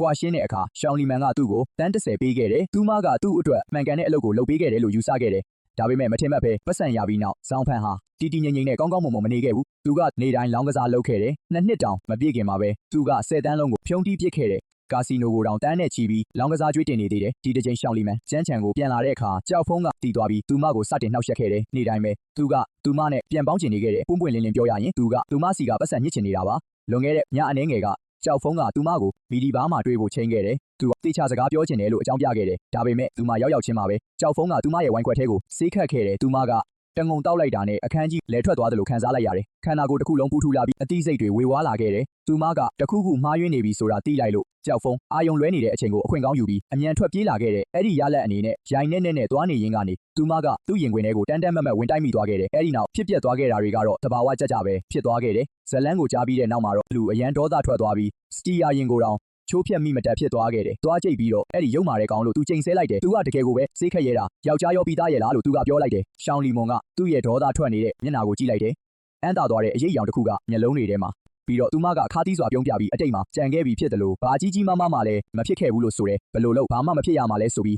သူမကိုကြည့်ကလေးနဲ့စွာနဲ့အဲ့ဒီညသူမသာသူ့ကိုမဝင်တိုက်မိခဲ့ရင်အဲ့ဒီလူယုံမှာဇောင်ဖုံးကသူမကိုခေါ်သွားခဲ့မှာဖြစ်ပြီးအကျိုးဆက်ကတွေးဝင်းစရာတောင်ရှိမှာမဟုတ်ဘူးလို့ရှောင်းလီမွန်ကိုပြောပြလိုက်တယ်အဲ့ဒီကိစ္စကိုဒီတိုင်းမလွတ်ထားနိုင်ပဲသူမကိုရဲတင်းထိခဲ့တဲ့သူ့ကိုလုံးဝခွင့်လွတ်မှာမဟုတ်ဘူးလို့သူကဆိုတယ်ရှောင်းလီမွန်ကတော့ခဏလောက်ကြောင်အသွားပြီးသူ့ကိုအကြာကြီးစကားတခွန်းမှမပြောဘဲစိုက်ကြည့်နေခဲ့တယ်ဒီကိစ္စကိုသိတဲ့သူမဘေးနားကလူတွေကသူမကိုငြိမ်နေဖို့အကြံပေးကြတယ်လို့တချို့ကလည်းသူမရဲ့ငွေကိုမက်ပြီးဒီအခွင့်အရေးကိုအသုံးချကဖားကျင်ကြတာဖြစ်တယ်ဘယ်သူကမှသူ့လိုမျိုးပထမဆုံးတုံ့ပြန်မှုကဒေါသထွက်ပြီးကာကွယ်ပေးချင်တာမျိုးမရှိခဲ့ဘူးသူမကသူ့ကိုကြည့်လိုက်တော့မျက်လုံးတွေကနူးညံ့သွားပြီးအတန်ကလည်းပျော့ပြောင်းသွားတယ်လူကចောင်းသားပဲရှိသေးတာမို့ဒီကိစ္စမှာဝင်မပါဖို့နဲ့ကြောက်ဖန်ဆိုတဲ့လူကလူယုံမှာမို့လို့ပတ်သက်ဖို့သူမကပြောတယ်မပတ်သက်နိုင်ဘူးလားဆိုပြီးသူကလှောင်ရေးလိုက်တယ်သူမဆုံးရှုံးစရာဘာမှမရှိတာမို့ဒီလိုလူမျိုးကိုဘာလို့ကြောက်ရမှာလဲလို့သူကဆိုတယ်အကျွေးတွေပတ်လဲဝိုင်းနေတဲ့အောက်တန်းစားကိုတော့ဘာလို့ကြောက်ရမှာလဲမို့စိတ်လျှော့ထားဖို့နဲ့လို့ထပ်ပြီးဒုက္ခမပေးရအောင်သူအာမခံကြောင်းလူကပြောပြခဲ့သည်ရှောင်းလီမန်ကသူ့ကိုလှမ်းကြည့်လိုက်သည်သူမရဲ့မျက်လုံးတွေထဲမှာရှုပ်ထွေးတဲ့ခံစားချက်တွေပြည့်နှက်နေခဲ့သည်သူမကတခုခုပြောချင်နေပေမဲ့နောက်ဆုံးမှာတော့ငြိမ်သက်နေခဲ့သည်သူမကခေါင်းတစ်ချက်သာငြိမ်ပြခဲ့သည်ကားလေးက Riverside View Villa သို့မကြာမီရောက်ရှိလာခဲ့သည်အမှတ်1ဖြစ်ပြီးထိုနေရာသည်ကျန်းချံမျိုးရှိအကောင်းဆုံးနှင့်အဆင့်မြင့်ဆုံးလူနေရပ်ကွက်တစ်ခုဖြစ်သည်စတူယန်တမီတာကိုယွမ်3သိန်းကျော်တန်ကြေးရှိပြီးဤနေရာရှိအိမ်ခန်းတစ်ခန်းသည်ယွမ်10တန်းချီတန်ကြေးရှိသည် သူကမြေအောက်ကားပါကင်တွင်ကားရက်လိုက်ပြီးနောက်ဆက်ရက်လိုက်ကရှောင်းလီမန်ကိုလှမ်းကြည့်လိုက်သည်ရောက်ပြီဖြစ်ကြောင်းသူကပြောလိုက်သည်ရှောင်းလီမန်ကခေါင်းညှိပြပြီးသူမရဲ့ထိုင်ကုန်ခပတ်ကိုဖြုတ်လိုက်သည်သူမကသူ့ကိုအကြာကြီးတုံဆိုင်စွာကြည့်နေခဲ့တယ်အဲ့ဒီနောက်လင်းချန်ကိုဒီနေ့အိမ်ပြန်ပို့ပေးလို့ကျေးဇူးတင်ကြောင်းနဲ့ဟိုနေ့ကကိစ္စအတွက်ပါကျေးဇူးတင်ကြောင်းပြောခဲ့တယ်သူကခဏရက်ပြီးနောက်ပြုံးပြီးဘာအတွက်ကျေးဇူးတင်တာလဲလို့မေးလိုက်တယ်သူ့ကိုအခွင့်အရေးယူခဲ့လို့ကျေးဇူးတင်တာလားလို့လူကဆက်ပြီးအပ်လိုက်တဲ့အခါရှောင်းလီမန်ရဲ့မျက်နှာဟာချက်ချင်းပဲနီးရဲသွားခဲ့တယ်သူမကလက်လန်းပြီးသူ့ကိုနောက်ပြောင်ပြီးရိုက်လိုက်တယ်ခဏလောက်အတီးပြောဖို့သူမကချစ်စနိုးနဲ့စူပူခဲ့တယ်အဲ့ဒီညကသာသူမရှိခဲ့ရင်တကယ်ပဲဘာတွေဖြစ်သွားမလဲဆိုတာမသိဘူးလို့သူမကဆိုတယ်သူမရဲ့နီးရဲနေတဲ့မျက်လုံးတွေကိုကြည့်ပြီးနောက်သူ့စိတ်တွေရုတ်တရက်နူးညံ့သွားပြီးလက်လန်းလိုက်တယ်သူမရဲ့စပင်လေးကိုဖွက်ဖွာလေးပုတ်တက်ရင်ကျေးဇူးတင်စရာမလိုကြောင်းနဲ့သူမကိုကာကွယ်ပေးဖို့ကသူ့တာဝန်ဖြစ်ကြောင်းပြောလိုက်တယ်ရှောင်းလီမန်ရဲ့ခန္ဓာကိုယ်ကရုတ်တရက်တောင်တင်းသွားပြီးအပေါ်ကိုမော့ကြည့်လာကသူမရဲ့မျက်တောင်လေးတွေကအနှဲငယ်တုံ့ရီနေတယ်သူမရဲ့မျက်လုံးထဲမှာနာမည်တက်ရခတ်တဲ့ခံစားချက်တစ်ခုရှိနေပြီးသူတို့နှစ်ယောက်အရန်နီးကပ်နေတာကြောင့်အသက်ရှူတန်တွေတောင်ရောရှက်နေတယ်ကားတွေကလေတူးကချက်ချင်းဆိုသလိုတင်းမာသွားပြီးသူမရဲ့ဆွဲဆောင်မှုရှိတဲ့နှုတ်ခမ်းလေးကိုကြည့်ရင်မတိမတာတိုးကပ်သွားတယ်သူ့ရဲ့နှုတ်ခမ်းကသူမနှုတ်ခမ်းနဲ့ထိလူနီးပါဖြစ်ချိန်မှာသူမကရုတ်တရက်ခေါင်းလှည့်သွားပြီးသူ့ကိုတွန်းထုတ်လိုက်တယ်သူမရဲ့အတန်ကအနှဲငယ်ထိတ်လန့်နေပြီးလင်းချန်နဲ့ဒီလိုလုပ်လို့မရကြောင်းသူမကသူ့မေမေရဲ့အချစ်ဆုံးတငယ်ချင်းဖြစ်လို့သူ့အနေနဲ့အန်တီလို့ခေါ်တင်ကြောင်းပြောခဲ့တယ်ရှန်ကသူမပြာရာခတ်နေတာကိုကြည့်ပြီးထပ်မဖိအားပေးဖို့ဆုံးဖြတ်လိုက်တယ်သူကပြုံးပြီးတော့သူမကိုအတင်းကျပ်မလုပ်တော့ဘူးလို့ပြောလိုက်တယ်ဒါပေမဲ့ရှောင်းလီမန်ကိုသူသဘောကျကြောင်းနဲ့အဲ့ဒါကပြောင်းလဲသွားမှာမဟုတ်ဘူးလို့ဆိုတယ်ရှောင်းလီမန်ကသူ့ကိုအကြာကြီးစိုက်ကြည့်နေခဲ့ပြီးစကားမပြောနိုင်ဖြစ်နေတယ်နောက်ဆုံးတော့သူမဟာကားတကားကိုတွန်းဖွင့်ပြီးထွက်ပြေးနေတယ်လို့မျိုးပြင်ကိုထွက်သွားခဲ့တယ်သူမဟာနောက်တောင်မလှည့်ကြည့်ရဲပဲဓာတ်လေကားထဲကိုကမန်းကတန်းဝင်သွားခဲ့တယ်ရှန်ကကားထဲမှာထိုင်ရင်းဓာတ်လေကားရဲ့အထက်နံပါတ်တွေတစ်ခုပြီးတစ်ခုတက်သွားတာကိုကြည့်နေပြီးတန်ထွက်ပြီးရီမောလိုက်မိတယ်တော်တော်ကိုစိတ်ဝင်စားဖို့ကောင်းတယ်ဒါကတော်တော်လေးစိတ်ဝင်စားစရာကောင်းလာပြီအဲ့ဒီနေ့ကစပြီးသူ့ဘဝကလုံးဝကိုပြောင်းလဲသွားခဲ့တယ်အရင်ကလို့ရည်ရွယ်ချက်မရှိပဲအတန်းတက်ပြီးနေ့တိုင်းအိမ်ပြန်တာမျိုးမဟုတ်တော့ဘူးအခုတော့သူ့မှာရီမန်းချက်တစ်ခုရှိလာပြီးသူကချောင်းလီမန်ရဲ့ကုမ္ပဏီကိုအမြဲတမ်းဝင်ထွက်သွားလာနေခဲ့တယ်လိုက်အမေကိုစားသွားကြည့်ပေးတယ်ဆိုတဲ့အကြောင်းပြချက်နဲ့ကျောင်းဖုံးကသူမကိုအနှောက်အယှက်ပေးမှာကိုစိုးရိမ်လို့ပါချောင်းလီမန်ရဲ့ကုမ္ပဏီကကျန်းချန်ရဲ့အစီကားဆုံးစီးပွားရေးဆောင်မှာရှိတာပါကုမ္ပဏီကတစ်ထက်လုံးကိုယူထားပြီးတော်တော်လေးအဆင့်မြင့်ပြီးခန်းထားတဲ့အပြင်စင်တွေနဲ့ပါပထမဆုံးအချိန်သူအဲ့ဒီကိုရောက်သွားတော့ကအဲ့ကျိုဟာသူ့ကိုတားပြီးဘသူ့ကိုရှာနေတာလဲလို့မေးခဲ့တယ်သူကချောင်းကိုရှာနေတာလို့ပြန်ဖြေလိုက်တယ်လီမန်ဆိုပြီးသူမရဲ့မောင်လေးပါလို့ပြောခဲ့တယ်အဲ့ကျိုကတော့အတော်လေးကြောင်အသွားပြီးချောင်းလီမန်ရဲ့အတွင်းရေးမှုကိုလှမ်းခေါ်ခဲ့တယ်2 မိနစ်တောင်မကြာခင်မှာပဲအတွင်းရေးမှုကအောက်ကိုခတ်တုတ်ဆင်းလာပြီးသူ့ကိုအပေါ်တက်ခေါ်သွားခဲ့တယ်လမ်းတစ်လျှောက်လုံးသူ့ကိုအကဲခတ်နေခဲ့တယ်သူကချောင်းလီမန်ရဲ့ရုံးခန်းထဲဝင်သွားတော့သူမကအွန်လိုင်းအစည်းအဝေးတစ်ခုလုပ်နေတာဖြစ်တယ်သူဝင်လာတာကိုမြင်တော့သူမကကြက်သေးသွားပြီးလက်ထဲကဘောပင်တောင်ပြုတ်ကြမလို့ဖြစ်သွားခဲ့တယ်သူမကကွန်ပျူတာတွေကလူတွေကိုခဏလေးခွင့်ပြုပါအောင်လို့ပြောပြီးမိုက်ကိုချက်ချင်းပိတ်လိုက်တယ်ပြီးတော့သူ့ကိုတွားကြိတ်ပြီးစိုက်ကြည့်နေခဲ့တယ်လင်းချန်ဘာလို့ဒီကိုရောက်လာတာလဲလို့သူမကမေးခဲ့တယ်သူကပြုံးပြီးသူမရဲ့စပွဲစီလျှောက်သွားကသူကင်ထားတဲ့ဓာတ်ဘူးကိုချလိုက်တယ်ပြီးတော့သူ့အမေကဟင်းရည်ယူသွားခိုင်းလို့ပါလို့သူကပြောတယ်နောက်ပြီးသူမမကြသေးခင်ကအလုံများနေလို့အားဖြည့်ဖို့လိုတယ်လို့လည်းသူ့အမေကပြောလိုက်တယ်တဲ့အဲ့ဒီဇောင်ဖန်းဆိုတဲ့သူကသူမကိုထပ်ပြီးဒုက္ခပေးနေသေးလားဆိုတာလာကြည့်တာပါလို့သူကဆက်ပြောတယ်ချောင်းလီမန်ကသူ့ကိုကြည့်ပြီးစိတ်ရှုပ်တယ်လို့အကူအညီမဲ့တယ်လို့ဖြစ်နေတယ်သူမကအစည်းအဝေးလုပ်နေလို့အပြင်မှာခဏသွားဆောင်ဖို့ပြောလိုက်တယ်သူကလည်းဘာမှပြဿနာမရှာဘဲခေါင်းငိတ်ပြပြီးသူမရဲ့ရုံးခန်းထဲကဆိုဖာပေါ်မှာတိတ်တိတ်ဆိတ်ဆိတ်နဲ့ဝင်းထိုင်ကသူမအစည်းအဝေးပြီးတဲ့အထိစောင့်နေခဲ့တယ်သူမရဲ့အစည်းအဝေးကနာရီဝက်လောက်ကြာသွားတယ်ပြီးသွားတဲ့အခါဝန်ထမ်းတွေကစာရွက်စာတမ်းတွေလာပေးကြတယ်သူထိုင်နေတာကိုမြင်တော့ဆိုဖာပေါ်မှာတက်တောင့်တက်တာနဲ့သူတို့အားလုံးကသူ့ကိုတိကျင်စိတ်နဲ့ခိုးကြည့်ခဲ့ကြတယ်သူတို့တက်သွားတဲ့အခါတကားအပြင်ဘက်မှာပဲတီးတို့ပြောနေခဲ့ကြတယ်မျက်စိမိတ်ထားရင်တော့သူတို့ကအသေးချာကိုအတင်းပြောနေကြမယ်ဆိုတာသူ့လိုကောင်လေးတယောက်နဲ့သူတို့ရဲ့လှပတဲ့အမျိုးသမီးတထေးတို့ကြားဘလို့ပတ်သက်မှုမျိုးရှိလဲဆိုတာသူခံမှန်းလို့ရတယ်လူတွေအကုန်ထွက်သွားတဲ့အခါချောင်းလီမန်ကနောက်ဆုံးတော့သူ့စီလျှောက်လာခဲ့တယ်သူမကလက်တွေကိုခါပေါ်တင်သူ့ကိုစိုက်ကြည့်ကဒေါသတကြီးနဲ့လင်းချန်ဘာလို့ဖို့စူးစမ်းနေတာလဲလို့မေးခဲ့တယ်သူမရဲ့ကုမ္ပဏီကိုနေတိုင်းလာနေလို့ဒီကလူတွေကစကားတွေပြောလာကြပြီလို့ဆိုတယ်သူကအဖုံးကိုဓာတ်ဘူးထဲကနေဟင်းရည်နည်းနည်းငဲ့ပြီးသူ့ကိုကမ်းပေးလိုက်တယ်သူကပြုံးပြီးတော့လူတွေဘာပဲပြေ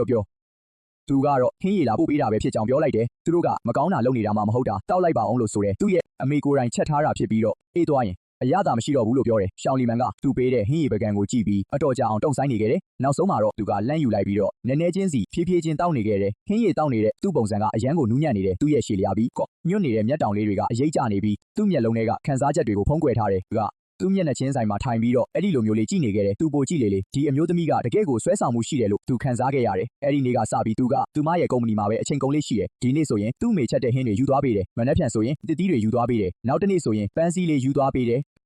အမြဲတမ်းပေးတတ်တဲ့အကြောင်းပြချက်ကတော့သူ့အမေကိုစားသူမကိုဂယုစိုက်ပေးတာဆိုပြီးဖြစ်တယ်ဒါပေမဲ့တကယ်အမှန်တရားကတော့သူကသူမကိုနေတိုင်းတွေ့ကျင်နေတာပဲဖြစ်တယ်ရှောင်းလီမန်ရဲ့ကုမ္ပဏီကဝန်ထမ်းတွေကတော့သူ့ကိုသူမရဲ့ကောင်လေးဆိုပြီးတိတ်တဆိတ်တတ်မှတ်ထားကြတယ်သူတို့ကသူ့ကိုလေးစားတဲ့အကြည့်တွေနဲ့ကြည့်ကြပြီးအဲ့ကျိုကောင်မလေးကတော့မှသူ့ကိုမြင်တိုင်းပြုံးပြပြီးနှုတ်ဆက်တတ်တယ်မစ္စတာလင်းဆိုပြီးခေါ်တယ်အစပိုင်းမှာတော့ရှောင်းလီမန်ကသူ့ကိုမောင်းထုတ်ဖို့ကြိုးစားခဲ့တယ်ဒါပေမဲ့အကြိမ်ကြိမ်ကြာရှုံးပြီးနောက်မှာတော့သူမလက်လျှော့လိုက်ပြီးသူ့ကိုဒီတိုင်းပဲထားလိုက်တယ်သူမရဲ့ဝန်ထမ်းတွေရှေ့မှာတင်သူ သူမကိုစားနောက်တဲ့အခါတိုင်းသူမကမျက်နှာရဲလာပြီးသူ့ကိုစိုက်ကြည့်လေးရှိတယ်ဒါပေမဲ့သူမကတကယ်တော့စိတ်မဆိုးခဲ့ဘူးဒီလိုနေ့ရက်တွေကဒီလိုမျိုးအေးချမ်းစွာကုံဆုံးသွားမယ်လို့ထင်ခဲ့တယ်သူကသူမကိုဖြည်းဖြည်းချင်းလိုက်နေပြီးနောက်ဆုံးမှာသူမကသူ့ကိုလက်ခံလာမယ်လို့တွေးခဲ့တယ်ဒါပေမဲ့လောက်ဝက်အကြာမှာတော့ကိစ္စတစ်ခုဖြစ်လာခဲ့တယ်အဲ့ဒီနေ့ကလူအတန်းထဲမှာရှိနေတော့ရှောင်းလီမန်စီကနေဖုန်းရလာခဲ့တယ်ဖုန်းထဲကသူမရဲ့အတန်ကထိတ်လန့်နေပြီးငိုတန်ပါရောနေခဲ့တယ်။မကလင်းရှန်ကိုအဲ့ဒီကိုလာလို့ရမလားလို့မေးခဲ့တယ်။အဲ့ဒီအချိန်မှာတင်သူကသူ့အတန်မှာတခုခုမှားနေတာကိုကြားလိုက်ရတော့သူချက်ချင်းပဲစိုးရိမ်သွားခဲ့တယ်။အတန်းကိုလည်းဂယုမဆိုင်နိုင်တော့ပဲဘိုင်းနာနေတယ်လို့ Professor ကိုပြောပြီးအခန်းထဲကနေထွက်ပြေးလာခဲ့တယ်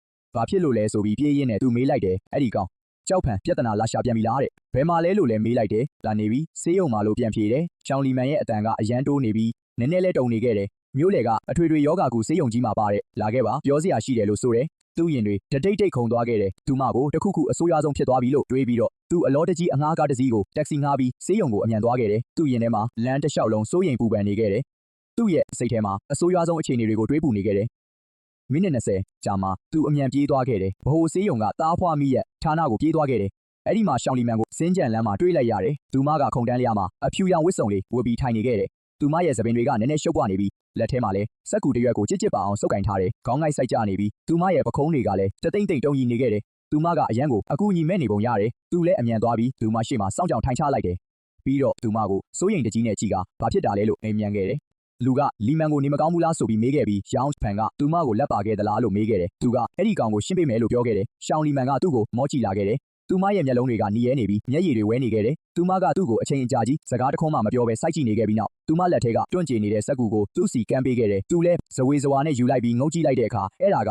အာထရာဆောင်းအဖြေလွှာတစ်ခုဖြစ်နေတယ်။အဲ့ဒီအပေါ်မှာရှင်းရှင်းလင်းလင်းရေးထားတဲ့စာသားတွေကတော့တိုင်အိမ်တွင်းကိုဝင်ဆောင်စခံမှန်းကြီး9ဘတ်ဆိုတာပဲဖြစ်တယ်။သူ့ကောင်းတွေထူပူသွားခဲ့တယ်။သူ့စိတ်တွေကချက်ချင်းဆိုသလိုဗလာဖြစ်သွားခဲ့တယ်။အာထရာဆောင်းအဖြေလွှာကသူ့လက်ထဲကနေလွတ်ကြလူမတက်ဖြစ်သွားခဲ့တယ်။တကူလုံးလည်းကြောက်ရွံ့လိုဖြစ်သွားခဲ့တယ်။သူကဘာမှမစင်စားနိုင်တော့ပဲအဲ့ဒီမှာစောင်းကြောင်ထိုင်ချလိုက်မိတယ်ကိုဝင်နဲ့လားရှောင်းလီမန်ကကိုဝင်ရှိသွားပြီဆိုတာရဲ့သူကလေးဖြစ်နေတာရဲ့ဆိုတဲ့စကားတွေကရှန်ကောင်းထဲမှာပဲထက်ခါတလဲလဲကြားရောက်နေခဲ့တယ်မိုးချိုးပစ်ခံလိုက်ရတယ်လို့မျိုးခံစားလိုက်ရပြီးအသက်ရှူဖို့တောင်မေ့သွားခဲ့တယ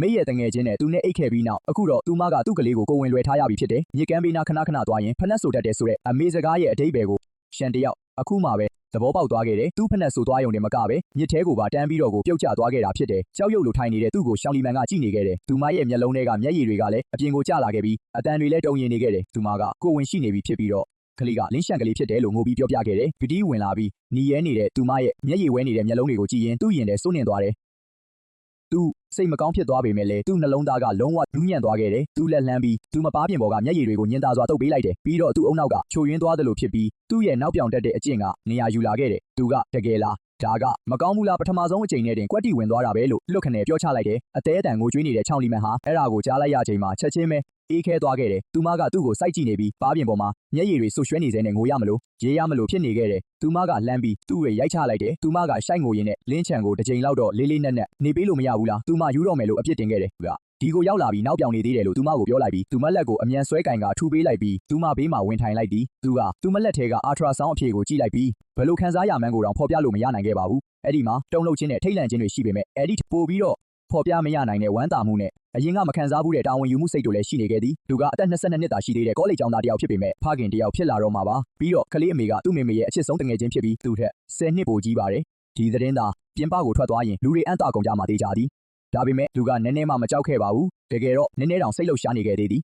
သူကချောင်းကိုကြည့်လိုက်ပြီးလီမန်ကိုသူကတေချာမေးလိုက်ပြီးဘယ်လိုဖြည့်ရှင်းကျင်လဲဆိုတာကိုပါမေးလိုက်တယ်ချောင်းလီမန်ကနှာခေါင်းရှုံကမျက်ရည်တွေကိုတုပ်လိုက်ပြီးလက်ပြင်းပြင်းရှူလိုက်တယ်သူမကသူ့ကိုကြည့်လိုက်ချိန်မှာတော့မျက်လုံးတွေကပြတ်သားနေခဲ့တယ်ဒီကလေးကိုသူမမွေးကျင်တယ်လို့ပြောလိုက်တယ်လူကနည်းနည်းအံ့တသွားပေမဲ့လည်းနောက်တော့ပြုံးပြီးခေါင်းငိမ့်လိုက်ကကလေးကိုမွေးကြမယ်လို့သဘောတူလိုက်တယ်ဒီတခါတော့ချောင်းလီမန်တယောက်အံ့တသွားရပြန်တယ်သူမကသူ့ကိုပြူးကျယ်နေတဲ့မျက်လုံးတွေနဲ့အံ့တော်တာကြီးကြည့်နေခဲ့တယ်သူမကသူ့ဒီလောက်အလွယ်တကူသဘောတူမယ်လို့မထင်ထားခဲ့ဘူးသူကသူမကိုဝင်ဖြတ်ချဖို့ဖိအားပေးပြီးကုံလုံးကိုဖျက်တောက်လိုက်မယ်လို့ပဲတွေးထားခဲ့တာဖြစ်တယ်အဆက်အသွယ်ဖြတ်ဖို့ဒါမှမဟုတ်ထွက်ပြေးဖို့တောင်လုပ်နေတာပါသူမကသူ့ကိုအကြာကြီးစိုက်ကြည့်ပြီးစကားမပြောနိုင်ဖြစ်နေတယ်ပြီးတော့အိတ်ထဲကဘန်ကတ်တစ်ခုကိုထုတ်ပြီးသူ့လက်ထဲကိုထည့်ပေးလိုက်တယ်လင်းချန်ကိုသူမကိုယ်တိုင်ဒီကလေးကိုပြုစုပြောထောင်နိုင်ပြီးတာဝန်ယူစရာမလိုဘူးလို့ပြောလိုက်တယ်ကတ်ထဲမှာ9တန်းပါပြီးကြောင်းပြီးရင်အိမ်တလုံးကားတစ်စီးဝယ်ဖို့အိမ်အောင်ပြုပြီးကလေးယူဖို့လုံလောက်တယ်လို့ဆိုတယ်သူမမှာစီကန်းချက်တစ်ခုပဲရှိပြီးဒီအကြောင်းကိုဘသူ့ကိုမှမပြောဖို့အထူးသဖြင့်သူ့အမေကိုလုံးဝမပြောဖို့မှားတယ်ဒီကလေးကသူနဲ့ဘာမှမဆိုင်တယ်လို့ဟန်ဆောင်နေဖို့တောင်းဆိုလိုက်တယ်သူကလက်ထဲကဘန်ကတ်ကိုကြည့်လိုက်ပြီးရှောင်းကိုပြန်ကြည့်လိုက်တယ်လူကလီမန်ကိုကြည့်ပြီးရုတ်တရက်ရချလိုက်တယ်ပြီးတော့ကတ်ကိုသူမလက်ထဲပြန်ထည့်ပေးလိုက်ပြီးသူမမျက်လုံးတွေကိုစစ်စစ်ကြည့်ကစကလုံးတိုင်းကိုပီပီတတနဲ့အပြက်ပြောလိုက်တယ် ရှောင်းလီမန်အနေနဲ့သူ့ကိုဘလို့လူမျိုးလို့ထင်နေတာလဲလို့သူကမေးလိုက်တယ်။ဒါတာဝန်ယူမှုမရှိပဲထွက်ပြေးမဲ့သူရဲဘောကြောင့်နဲ့လူတယောက်လို့ထင်နေတာလားလို့ဆက်မေးတယ်။မိန်းမတယောက်နဲ့အိပ်ပြီးကလေးကိုသူ့မဘာသာမွေးခိုင်းကသူမပတ်စံကိုပါယူမဲ့သူမျိုးလားလို့မေးတော့ရှောင်းလီမန်ကသူ့ကိုနားမလည်နိုင်တဲ့မျက်လုံးတွေနဲ့ကြည့်လာတယ်။ဒါဆိုရင်သူဘာလို့ချင်တာလဲလို့သူမကမေးတယ်။အဖြေကရိုးရှင်းကြောင်းပြောရင်သူကလက်လှမ်းပြီးသူမရဲ့လက်ကိုညင်သာစွာဆုပ်ကင်လိုက်တယ်။ပြီးတော့သူမမျက်လုံးတွေကိုကြည့်ပြီးအလေးနက်ထားကသူမရဲ့ပတ်စံကိုမလိုချင်ကြောင်းနဲ့ကလေးကလည်းသူ့ရင်သွေးလေးဖြစ်လို့သူတေချာတာဝန်ယူမှာဖြစ်ကြောင်းနဲ့သူမကိုလည်းသူပိုင်ကြောင်းရှောင်းလီမန်ကိုသူလိုချင်တယ်လို့လက်ထက်ချင်တယ်လို့သူပြောလိုက်တယ်။ဘာရီလာပြောနေတာလဲဆိုပြီးရှောင်းလီမန်ကချက်ချင်းမဲ့ဒေါသတကြီးနဲ့သူမလက်ကိုပြန်ယုံလိုက်တယ်။ပြီးတော့သူ့ကိုလုံးဝမယုံနိုင်တဲ့အကြည့်နဲ့ကြည့်ရင်လင်းချန်ယူနေပြီလို့သူမပြောတယ်။သူမကသူ့ထက်16နှစ်တောင်ကြီးတယ်လို့သူ့အမေရဲ့အချစ်ဆုံးတငယ်ချင်းလည်းဖြစ်တယ်လို့သူမကပြောတယ်။အန်တီလို့တောင်ခေါ်တဲ့သူမကိုဘလို့လို့လက်ထက်လို့ရမှာလဲလို့သူမကမေးတယ်။သူ့အမေသာတိသွားရင်ယူသွားလိမ့်မယ်လို့လဲသူမကဆက်ပြောလိုက်တယ်။မယူပါဘူးဆိုပြီးတော့အခိုင်မာတဲ့လေတံနဲ့သူမကိုကြည့်ပြီးပြောလိုက်တယ်။အသက်အရွယ်ကဘာအရေးလဲ16နှစ်กว่าတော့ရောဘာဖြစ်လဲရန်ချန်နေနဲ့ဝန်ဖန်တို့ဆိုရင်လည်းအသက်54နှစ်တောင်กว่าပေမဲ့သူတို့အစင်ပြေပြေနဲ့ပျော်ပျော်ရွှင်ရွှင်နေကြတာပဲလို့သူကပြောတယ်။ဒါအပြင်သူမကသူ့အမေရဲ့အချစ်ဆုံးတငယ်ချင်းသာဖြစ်ပြီးတော့သွေးသားတော်ဆက်တဲ့အတော်အရင်လည်းမဟုတ်ဘူးလို့ဆိုတယ်။သူတို့ဟာသွေးမတော်သားမဆက်တဲ့အတွက်ဥပဒေအရလည်းသူတို့လက်ထက်တာကိုတားမြစ်ထားတာမရှိဘူးလို့သူကရှင်းပြတယ်။ဒါပေမဲ့သူ့အမေကဘလို့လုပ်မလဲလို့ရှောင်းလီမန်ကတုံရီနေတဲ့အတန်နဲ့သူ့ကိုကြည့်ပြီးမေးလာတယ်။လန်ကသူမရဲ့အချစ်ဆုံးတငယ်ချင်းဖြစ်နေပြီးအခုတော့သူမကလန်ရဲ့သားနဲ့အိတ်ခဲ့မိတယ်လို့သူ့ကလေးကိုလည်းကိုဝင်လွယ်ထားရတာမို့ဒါကိုလန်ကဘလို့လုပ်ပြီးလက်ခံပေးနိုင်မှာလဲလို့သူမကစိုးရိမ်တကြီးမေးတယ်။လန်ကသူမနဲ့အဆက်အသွယ်လုံးဝဖြတ်ပစ်လိမ့်မယ်လို့လည်းသူမကညီးတွားလိုက်တယ်။သူ့အမေကိစ္စကိုသူပဲတာဝန်ယူရှင်းလိုက်မယ်လို့သူကပြောတယ်။ပြီးတော့သူ့မေမေကစိတ်တူတက်ပေမဲ့သူ့ကိုဘာထက်မဆိုပိုချစ်ကြောင်းရှောင်းလီမန်ကိုလည်းဂယူးဆိုင်ကြောင်းနဲ့သူတို့တကယ်ချစ်ရင်သူ့မေမေကနောက်ဆုံးမှလက်ခံလာမှာဖြစ်ကြောင်းသူကပြောပြခဲ့တယ်။သူ့မေမေလက်မခံရင်တောင်မှတော့ကရှောင်းလီမန်ကိုလက်လွတ်မှာမဟုတ်တယ်လို့ကလေးကိုလည်းဘယ်တော့မှစွန့်ပစ်မှာမဟုတ်ကြောင်းပြောလိုက်တယ်။ရှောင်းလီမန်ကသူ့ကိုကြည့်ပြီးမျက်ရည်တွေကထပ်ပြီးထိမ့်မနိုင်သိမ့်မရကျလာခဲ့တယ်။သူမကဒီနှစ်မှာအသက်38နှစ်ရှိပြီဖြစ်တယ်။ခင်မောဟောင်းနဲ့အိမ်အောင်သက်8နှစ်ရှိခဲ့ပြီးကလေးတစ်ယောက်ရဖို့အမြဲတမ်းအသေးအတန်လိုချင်ခဲ့တယ်။အရာအလုံးကိုစူးစမ်းခဲ့ပေမဲ့ဘယ်တော့မှကိုဝင်မရခဲ့ဘူး။သူမဘဝရဲ့ကြန့်ရှိတဲ့အချိန်တွေမှာသူမဘဝမှာကိုပိုင်ကလေးဘယ်တော့မှရနိုင်မှာမဟုတ်ဘူးလို့ထင်ထားခဲ့တာပါ။ဒါပေမဲ့မတော်တဆဖြစ်ခဲ့တဲ့ညတညလေးနဲ့သူမကိုဝင်ရသွားခဲ့တယ်။သူမကဒီကလေးလေးကိုအယမ်းမွေးချင်နေခဲ့တယ်။ဒါပေမဲ့စိတ်ပိုင်းဆိုင်ရာအရာလဲကလေးကိုတယောက်တည်းပြုစုပြောထောင်ဖို့ပြင်ဆင်ထားခဲ့တယ်။လင်းချန်ကိုပတ်စံတချို့ပေးပြီးသူ့ပါဇက်ကိုအမြဲတမ်းပိတ်ထားဖို့နဲ့သူမနဲ့ကလေးရဲ့ဘဝတဲကိုဘယ်တော့မှပြန်မလာဖို့စီစဉ်ထားခဲ့တာပါ။လင်းချန်ကအခုလိုစကားတွေပြောလာမယ်လို့မထင်ထားခဲ့ပါဘူး။သူမထက်16နှစ်ငယ်တဲ့အချစ်ဆုံးတငယ်ချင်းရဲ့သားဖြစ်သူကသူမအထိတ်လန့်ဆုံးနဲ့အကူအညီမဲ့နေတဲ့အချိန်မှာသူမကိုလက်ထပ်မဲလို့သူမနဲ့ကလေးအတွက်တာဝန်ယူမဲလို့ပြောပြခဲ့တယ်။သူမကသူ့ကိုစကားမပြောနိုင်ပဲအချိန်ကြာကြီးစိုက်ကြည့်နေခဲ့တယ်။နောက်ဆုံးတော့သူမကမျက်နှာကိုလက်နဲ့အုပ်ပြီးရှိုက်ငိုပါတော့တယ်။သူကလှမ်းဆွဲပြီးသူမကိုရင်ခွင်ထဲတင်းကျပ်စွာဖတ်ထားလိုက်ကကြောကိုညင်သာစွာပုတ်ပေးခဲ့တယ်။မငိုဖို့အတွက်သူကညင်သာစွာနှစ်သိမ့်ပေးခဲ့တယ်။လူရှိနေကြောင်းနဲ့ကောင်းငင်ပြိုကျလာရင်တောင်ထိန်းထားပေးမှဖြစ်ပြီးလက်ကျန်ဘဝတစ်လျှောက်လုံးသူမနဲ့ကလေးကိုကာကွယ်သွားမယ်လို့ပြောခဲ့တယ်။ရှောင်းလီမန်ကသူ့ရင်ခွင်ကိုမှီပြီးတကိုယ်လုံးတုန်ခါသွားတဲ့အထိပြင်းပြင်းထန်ထန်ငိုကြွေးခဲ့တယ်။ဖုံးကွယ်ထားခဲ့တဲ့နာကြီးမှုနဲ့ဝမ်းနည်းမှုတွေအားလုံးကနှစ်ပေါင်းများစွာအကြာဒီအချိန်မှာပဲလုံးဝပွင့်ထွက်သွားခဲ့တယ်။သူတို့ဆေးရုံကနေထွက်လာပြီးတော့သူဟာအိမ်မှာနေတဲ့ဖခင်တယောက်အနေနဲ့တာဝန်တွေကိုတရားဝင်စတင်ထမ်းဆောင်ခဲ့တယ်။ရှောင်းလီမန်ရဲ့အလွန်စိန်ကြပြီးမြစ်ပြင်ကိုလှမ်းမြင်ရတဲ့တိုက်ခန်းကိုသူတန်းပြီးပြောင်းရွှေ့သွားခဲ့တယ်။အကြောင်းပြချက်ကတော့ကိုဝင်ဆောင်မိခင်ကိုပြုစုဆောင်ရှောက်ဖို့ပိုလွယ်ကူစေဖို့ဖြစ်တယ်။အစပိုင်းမှာတော့ရှောင်းလီမန်ကပြက်ပြက်သားသားညှင်းဆန်ခဲ့ပေမဲ့သူ့ရဲ့အဆုံးမရှိတဲ့တောင်းဆိုမှုတွေကိုမလွန်ဆန်နိုင်ခဲ့ဘူး။ဒါအပြင်ကိုဝင်ဆောင်ပြီးနောက်မှာသူမရဲ့မနက်ပိုင်းနာမကျန်းဖြစ်မှုတွေကအယမ်းကိုဆိုးရွားနေခဲ့တယ်။သူမကိုပြုစုပေးဖို့ဘေးနားမှာလူတစ်ယောက်တကယ်ကိုလိုအပ်နေခဲ့တယ်။နောက်ဆုံးမှာတော့သူမသဘောတူလိုက်ရတယ်။သူဟာကိုဝင်ဆောင်စားစရာတွေကိုဘယ်လိုချက်ပြုတ်ရမလဲဆိုတာစတင်လေ့လာခဲ့တယ်။နေ့တိုင်းသူဟာဖုန်းနဲ့မခွာပဲအင်တာနက်မှာရှာဖွေနေခဲ့တယ်။ကိုဝင်ဆောင်တွေကကိုဝင်ဆောင်တွေဘာစားတင်တယ်ဘာမစားတင်ဘူးဆိုတာတွေကိုသူကတန်းတွေကအဓိကဘာသာရက်တွေထက်တောင်ပိုမှတ်မိနေခဲ့တယ်။အစပိုင်းမှာသူချက်တဲ့ဟင်းတွေကစားများရင်များမများရင်တကြားများနေတတ်တယ်။တရားသာကတော်တော်လေးဆိုးရွားခဲ့တယ်။ချောင်းလီမန်ကတက်လုတ်စားပြီးတာနဲ့အပြင်းထန်အံပါတော့တယ်။သူမအံပြီးအဲ့ဒီလောက်ခံစားနေရတာကိုမြင်တော့သူကတော်တော်လေးအပြစ်ရှိတယ်လို့ခံစားခဲ့ရတယ်။သူကမိဖို့ကြောင့်တွေကိုခိုးဝင်သွားပြီးသူချက်ထားတာတွေအားလုံးကိုအမိုက်ပုံးနဲ့ပစ်ထည့်လိုက်တယ်။သူကအယမ်းစိတ်ပူပြီးငိုတောင်ငိုကျင်လာခဲ့တယ်။ဒါကိုမြင်တော့ချောင်းလီမန်ကအနားရောက်လာပြီးသူ့ကိုအနောက်ကနေဖက်ကညင်ညင်တတလေးနှစ်သိမ့်ပေးခဲ့တယ်။အစင်ပြေချောင်းနဲ့အချိန်ယူဖို့ပြောရင်သူကောင်းကောင်းလုံနိုင်နေပြီလို့သူမကဆိုတယ်။အဲ့ဒီအချိန်ကစပြီးသူကဝိုက်ရှိအိမ်အကူစီကနေဟင်းချက်နီးတွေကိုနေ့စဉ်နေ့တိုင်းတင်ယူခဲ့တယ်။လောက်ဝက်လောက်လေ့ကျင့်ပြီးတဲ့နောက်မှာတော့သူဟာနောက်ဆုံးမှာတော့ကောင်းမွန်တဲ့ကိုဝင်ဆောင်ဟင်းလျာတချို့ကိုချက်ပြုတ်နိုင်ခဲ့တယ်။ကြောက်လီမင်ကသူ့လက်ရာကိုမြည်ဆန်းကြည့်တဲ့အခါသူမရဲ့မျက်လုံးတွေကအပြုံးတွေနဲ့ပြည့်နှက်နေခဲ့တယ်။သူမကအိမ်အကူရဲ့လက်ရာထက်တောင်ပိုကောင်းတယ်လို့သူ့ကိုချီးကျူးစကားဆိုခဲ့တယ်။သူမရဲ့စားတောက်မှုတွေကိုဂရုစိုက်ပေးတဲ့အပြင်သူဟာသူမနဲ့အတူနေတိုင်းလမ်းလျှောက်ထွက်ခဲ့ပြီးရဲစရာတွေပြောကသူမကိုရီမောစေခဲ့တယ်။သူမကိုဝင်ကြောင့်မအီမတာဖြစ်လာတဲ့အခါသူကသူမရဲ့ဘိုက်ကိုနှိပ်နယ်ပေးပြီးရေခတ်ပေးခဲ့တယ်။သူဟာသူမကိုတညလုံးမအိပ်ဖဲပြုစုစောင့်ရှောက်ပေးခဲ့ပေမဲ့နည်းနည်းလေးမှမပင်ပန်းခဲ့ဘူး။သူ့ကိုမြင်တော့ကောင်လေးကသူမအတွက်အလုပ်ရှုပ်ပေးနေတော့ချောင်းလီမန်ရဲ့အကြီးတွေကတနေ့တခြားပိုနှွေးထွေးကျင်လာတယ်။ကောင်လေးအပေါ်ထားတဲ့သဘောထားကလည်းတဖြည်းဖြည်းအများကြီးပြောင်းလဲလာတယ်။အရင်ကလိုကောင်လေးအပေါ်မအေးဆက်တော့ဘူး။အဲ့ဒီအစားကောင်လေးကိုချွဲနွယ်ပြီးကက်ချွဲလာတယ်။သူမကအလုံးမှာစိတ်ပြက်စရာတွေကိုခဏခဏရင်ဖွင့်ပြီးကောင်လေးရင်ခွင်ထဲကိုတိုးဝင်ကကလေးမွေးလာရင် ဘလို့ပုံစံလေးဖြစ်မလဲဆိုတာကိုစိတ်ကူးရင်တတ်တယ်သူတို့ရဲ့ဆက်ဆံရေးကလျက်စီးလက်တလို့တိုးတက်လာတယ်နောက်ဆုံးအရေးကြီးတဲ့အဆင့်ကိုမရောက်သေးတာကလွဲရင်တကယ်လင်မယားတွေနဲ့ဘာမှမကွာတော့ဘူးဒါပေမဲ့ကောင်လေးအမေကတော့ဒါတွေအားလုံးကိုဘာမှမသိခဲ့ဘူးကောင်လေးကသူ့အမေကိုအိမ်ငားနေတယ်လို့အတန်းဖော်တယောက်နဲ့ကျောင်းပြင်ပမှာတိုက်ခန်းငားနေတယ်လို့လောက်ရတာပိုအဆင်ပြေအောင်သူကအကြောင်းပြခဲ့တယ်သူ့အမေကတော့နည်းနည်းလေးတောင်တန်တရားမဝင်ပဲချက်ချင်းကိုယုံသွားခဲ့တယ်ဒါပေမဲ့ဖုန်းဆက်တိုင်းသူ့အမေကချောင်းလီမင်းစီကိုမကြာခဏသွားလေဖို့အမြဲတမ်းတတိပေးတတ်ပြီးတယောက်တည်းနေရတာမလွယ်ကူကြောင်းနဲ့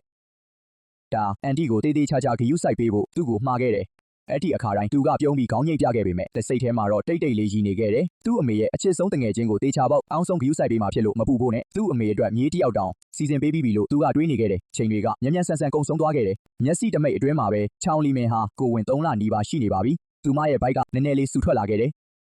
သူမရဲ့မနက်ခင်းကိုဝင်ဆောင်လက္ခဏာတွေကတဖြည်းဖြည်းတက်တာလာပြီးသူမရဲ့မျက်နှာဆင်းကလည်းပိုပြီးပန်းသွေးရောင်တန်းလာခဲ့တယ်သူမကမိခင်လောင်တယောက်ရဲ့တောက်ပတဲ့အသွင်အပြင်ကိုထုတ်လွှင့်နေခဲ့တယ်သူမကိုသူပိုကြည့်လေပိုပြီးတော့ချစ်လာလေဖြစ်ခဲ့တယ်ဒီလိုငိမ့်ချက်တဲ့နေ့ရက်တွေကထာဝရတည်တတ်မယ်လို့သူထင်လိုက်ချိန်မှာပြဿနာကထပ်ပြီးရောက်လာခဲ့ပြန်တယ်အဲ့ဒီနေ့ကသူဟာချောင်းလီမင်နဲ့အတူကိုဝင်ဆောင်ဝစ်စုံဝဲဖို့ကုံတိုက်ကိုလိုက်သွားခဲ့တယ်သူတို့တွေမိခင်နဲ့ခလေးသုံးပစ္စည်းအပိုင်းကိုရောက်တာနဲ့လူနှစ်ယောက်နဲ့ပတ်ပင်းတိုးခဲ့တယ်အဲ့ဒါကစုချင်းနဲ့ဝမ်ဟောက်တို့ပဲဖြစ်တယ်စုချင်းရဲ့မျက်လုံးတွေကသူ့ကိုမြင်မြင်ချင်းအယောင်လက်သွားခဲ့တယ်ပြီးတော့သူမရဲ့အကြည့်တွေကသူ့ဘေးမှာရက်နေတဲ့ချောင်းလီမင်စီရောက်သွားခဲ့တယ်ဒီနေ့မှာတော့ချောင်းလီမင်ကပွားပွားရီကိုဝင်ဆောင်ဝစ်စုံကိုဝစ်ဆင်ထားခဲ့တယ်သူမရဲ့ရှည်လျားတဲ့သပင်တွေကသူမရဲ့ပခုံးပေါ်မှာကျနေခဲ့တယ်သူ့လက်မောင်းကိုကင်ထားတဲ့သူမစီကနေနူးညံ့ပြီးကြက်တည်ရရှိတဲ့ဆွဲဆောင်မှုမျိုးထွက်ပေါ်နေခဲ့တယ်သူမကိုဝင်ဆောင်ထားရပေမဲ့လည်းသူမရဲ့အငွေအသက်ကလုံးဝကိုအမခန်းဖြစ်နေသေးပဲဖြစ်တယ်စုချင်းနဲ့ရှင်လိုက်ရင်သူမကအစာပေါင်းများစွာပို့ပြီးတော့ထင်ရှားနေခဲ့တယ်စုချင်းရဲ့မျက်နှာကချက်ချင်းဆိုသလိုမှောင်မိုက်သွားခဲ့တယ်သူမကချောင်းလီမင်ကိုအပေါ်အောက်ကြည့်ကသူ့ကိုပါတစ်ချက်ကြည့်လိုက်ပြီးသူမရဲ့နှကန်းပေါ်မှာလှောင်ပြောင်တဲ့အပြုံးတစ်ခုပေါ်လာခဲ့တယ်သူမကလင်းချံဘာတွေလုပ်နေလဲဆိုတာသိချင်နေခဲ့တာလို့ခနဲ့တဲ့လေတန်းနဲ့ပြောခဲ့တယ်။ကာလူမက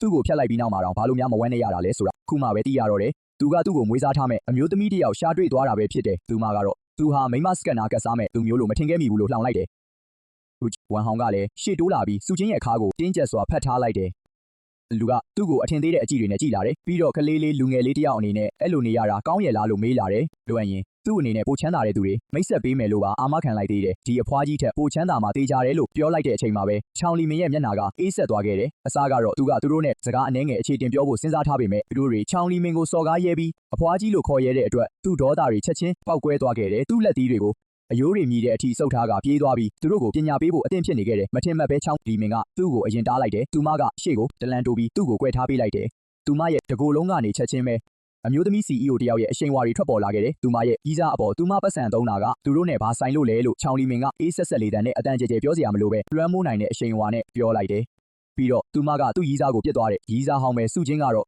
သူမရဲ့အရှိန်အဝါကြောင့်လန့်သွားပြီးခြေတလန်းစုပ်လိုက်တယ်။သို့ပေမဲ့လည်းမာကျောတယောက်ဟန်ဆောင်ပြီးလေဘင်းကိုဆန့်ကဘာဖြစ်လဲဆိုပြီးပြန်လဲခြေပခဲ့တယ်။လူကပတ်စံမရှိတဲ့အရှုံးသမားတယောက်ပဲလို့စုချင်းကဆိုတဲ့မိန်းမတွေကိုတွေ့ကပ်နေတာကလွဲရင်သူကလုံးဝကိုအသုံးမကျဘူးလို့ပြောတယ်။ပတ်စံမရှိတဲ့အရှုံးသမားလားဆိုပြီးချောင်းလီမန်ကခက်ဟာဟာရေမောလိုက်တ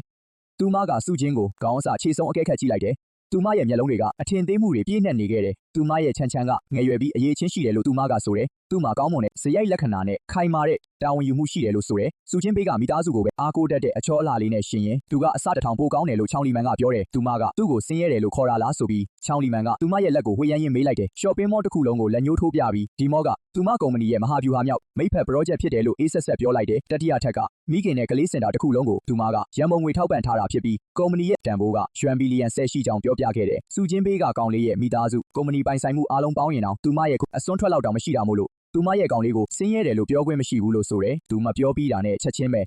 စုချင်းနဲ့ဝမ်ဟောင်တို့မျက်နှာတွေကဖြူလျော့သွားခဲ့တယ်။ဝမ်ဟောင်ရဲ့မိသားစုကအများဆုံးမှယွမ်တန်း10ကနန်းလောက်ပဲရှိတဲ့စီးပွားရေးအသေးလေးကိုပဲလုပ်ကင်တာဖြစ်တယ်။ယွမ်ဘီလီယံ10တန်နဲ့ဘီလီယံနာတယောက်ရှိမှာချောင်းလီမန်လိုလူမျိုးနဲ့ရှင်ရင်သူကဖနက်တောင်တဲပေးဖို့မတန်ပါဘူး။သူကချက်ချင်းပဲကြောက်လန့်သွားခဲ့တယ်။သူ့ရဲ့အရင်ကမာနာကြီးတဲ့အမူအရာတွေကအရေးအယောင်တောင်မကြံတော့ပါဘူး။ချောင်းလီမန်ကသူတို့နှစ်ယောက်ကိုစိုက်ကြည့်ပြီးအေးဆက်ဆက်အတန်နဲ့ဆက်ပြောခဲ့တယ်။ခုနကသူ့ကိုအဖွားကြီးလို့ခေါ်လိုက်တာမဟုတ်လားလို့မေးပြီးသူကဒီနှစ်ဆိုအသက်38နှစ်ရှိပြီဖြစ်ကြောင်းဒီလောက်ကြီးမားတဲ့အင်ပါယာကိုသူ့လက်နှစ်ဖက်နဲ့တိစောက်ခဲ့တာဖြစ်ကြောင်းနဲ့သူ့မှာကားတွေအိမ်တွေနဲ့ကိုပိုင်ကုမ္ပဏီရှိကြောင်းပြောခဲ့တယ်။သူ့ကိုလာပိုးပန်းတဲ့ယောက်ျားတွေကဒီကနေမြစ်တစ်ဖက်ကန်းအထီတောင်ရှိတယ်လို့ဆိုတယ်။အသက်20လောက်လေးပဲရှိသေးပြီးစူးစမ်းလုပ်ကင်ဖို့မတွေးပဲလူချမ်းသာတွေကိုကတ်စားဖို့လောက်ပဲစဉ်းစားနေတဲ့တနည်းတဲ့ဖြစ်သူကိုစဉ်းစားကြည့်ဖို့နဲ့သူ့ကိုလှောင်ပြောင်ဖို့ဘာအခွင့်အရေးရှိလဲလို့သူကမေးလိုက်တယ်။စုချင်းရဲ့မျက်နှာကหนีရဲသွားပြီးအဲ့ဒီနောက်ဖြူဖြော့သွားတယ်။သူမကအဲ့ဒီနေရာမှာပဲတောင်တင်းနေပြီးအပြင်းထန်တုံရင်တွေကစကားတခွန်းမှတော့မပြောနိုင်တော့ဘူး။ဈေးဝယ်သူလူအုပ်ကြီးကသူတို့ဘေးနားမှာစုဝေးလာကြပြီးအဲ့ဒီစုံရဲအကြောင်းတီးတိုးပြောဆိုကအတင်းအဖြစ်ပြောနေကြတယ်။သူတို့ကိုလက်ညှိုးထိုးပြီးတီးတိုးပြောရင်းရေမောလိုက်ကြတယ်။ရှောင်းလီမန်ကသူတို့နဲ့စကားများဖို့တော့အချိန်မဖြုံးတော့ဘူး။သူမကဖုန်းကိုထုတ်ပြီးကုန်တိုက်မန်နေဂျာစီလှဟာဖုန်းခေါ်လိုက်တယ် သူမကတီတီငိမ့်ငိမ့်နဲ့ပဲမန်နေဂျာကျန်းစီကိုကုန်တိုက်ထဲမှာသူမရဲ့ဖောက်တယ်တွေကိုနှောက်ယှက်နေတဲ့လူ2ယောက်ရှိကြောင်းနဲ့ဈေးဝယ်တဲ့ပတ်ဝန်းကျင်ကိုအနှောက်ယှက်ဖြစ်စေကြောင်းပြောလိုက်တယ်လုံခြုံရေးကိုခေါ်ပြီးသူတို့ကိုအပြင်ထုတ်သွားဖို့နဲ့နောက်ဆိုရင်သူတို့ကိုဒီကိုဘယ်တော့မှချီမချခိုင်းတော့ဘူးလို့သူမကပြောလိုက်တယ်ဖုန်းချပြီး2မိနစ်မပြည့်ခင်မှာပဲကုန်တိုက်လုံခြုံရေးအဆောင်တွေပြေးလာခဲ့ကြတယ်ဘာစကားမှမပြောဘဲသူတို့ကစုချင်းနဲ့ဝမ်ဟောက်တို့ကိုဆွဲပြီးပြင်ကိုဆွဲထုတ်သွားခဲ့ကြတယ်စုချင်းကအော်ဟစ်ပြီးရုံးကန်ပေမဲ့လည်းအလဟတ်တာပါပဲသူတို့ကအမောင်းထုတ်ခံလိုက်ရုံပဲတက်နိုင်ခဲ့တယ်လူအုပ်ကြီးရဲ့လှောင်ပြောင်ရေမောတန်တွေအောက်မှာသူတို့အရှက်တကွဲနဲ့ထွက်သွားခဲ့ရတယ်သူတို့ပြေးသွားတဲ့တနာစရာပုံစံတွေကိုကြည့်ပြီးသူကအလွန်ကျေနပ်သွားခဲ့တယ်သူကရှောင်းလီမန်ကိုဖတ်ပြီးပါးပြင်ကိုအနမ်းကြီးကြီးတစ်ခုပေးလိုက်တယ်ပြီးတော့မိမကတိတ်မိုက်တာပဲကိုကမင်းကိုတိတ်မတက်ချစ်တယ်လို့ပျော်ရွှင်စွာနဲ့ပြောလိုက်တယ်ရှောင်းလီမန်ရဲ့မျက်နှာကချက်ချင်းပန်းရောင်တန်းသွားခဲ့တယ်သူမကရှန်ကိုဖွားဖွားလေးရိုက်ပြီးပြင်မာမို့လို့ရှောင်းမလို့ဖို့နောက်ပြောင်ပြီးစူလေတယ်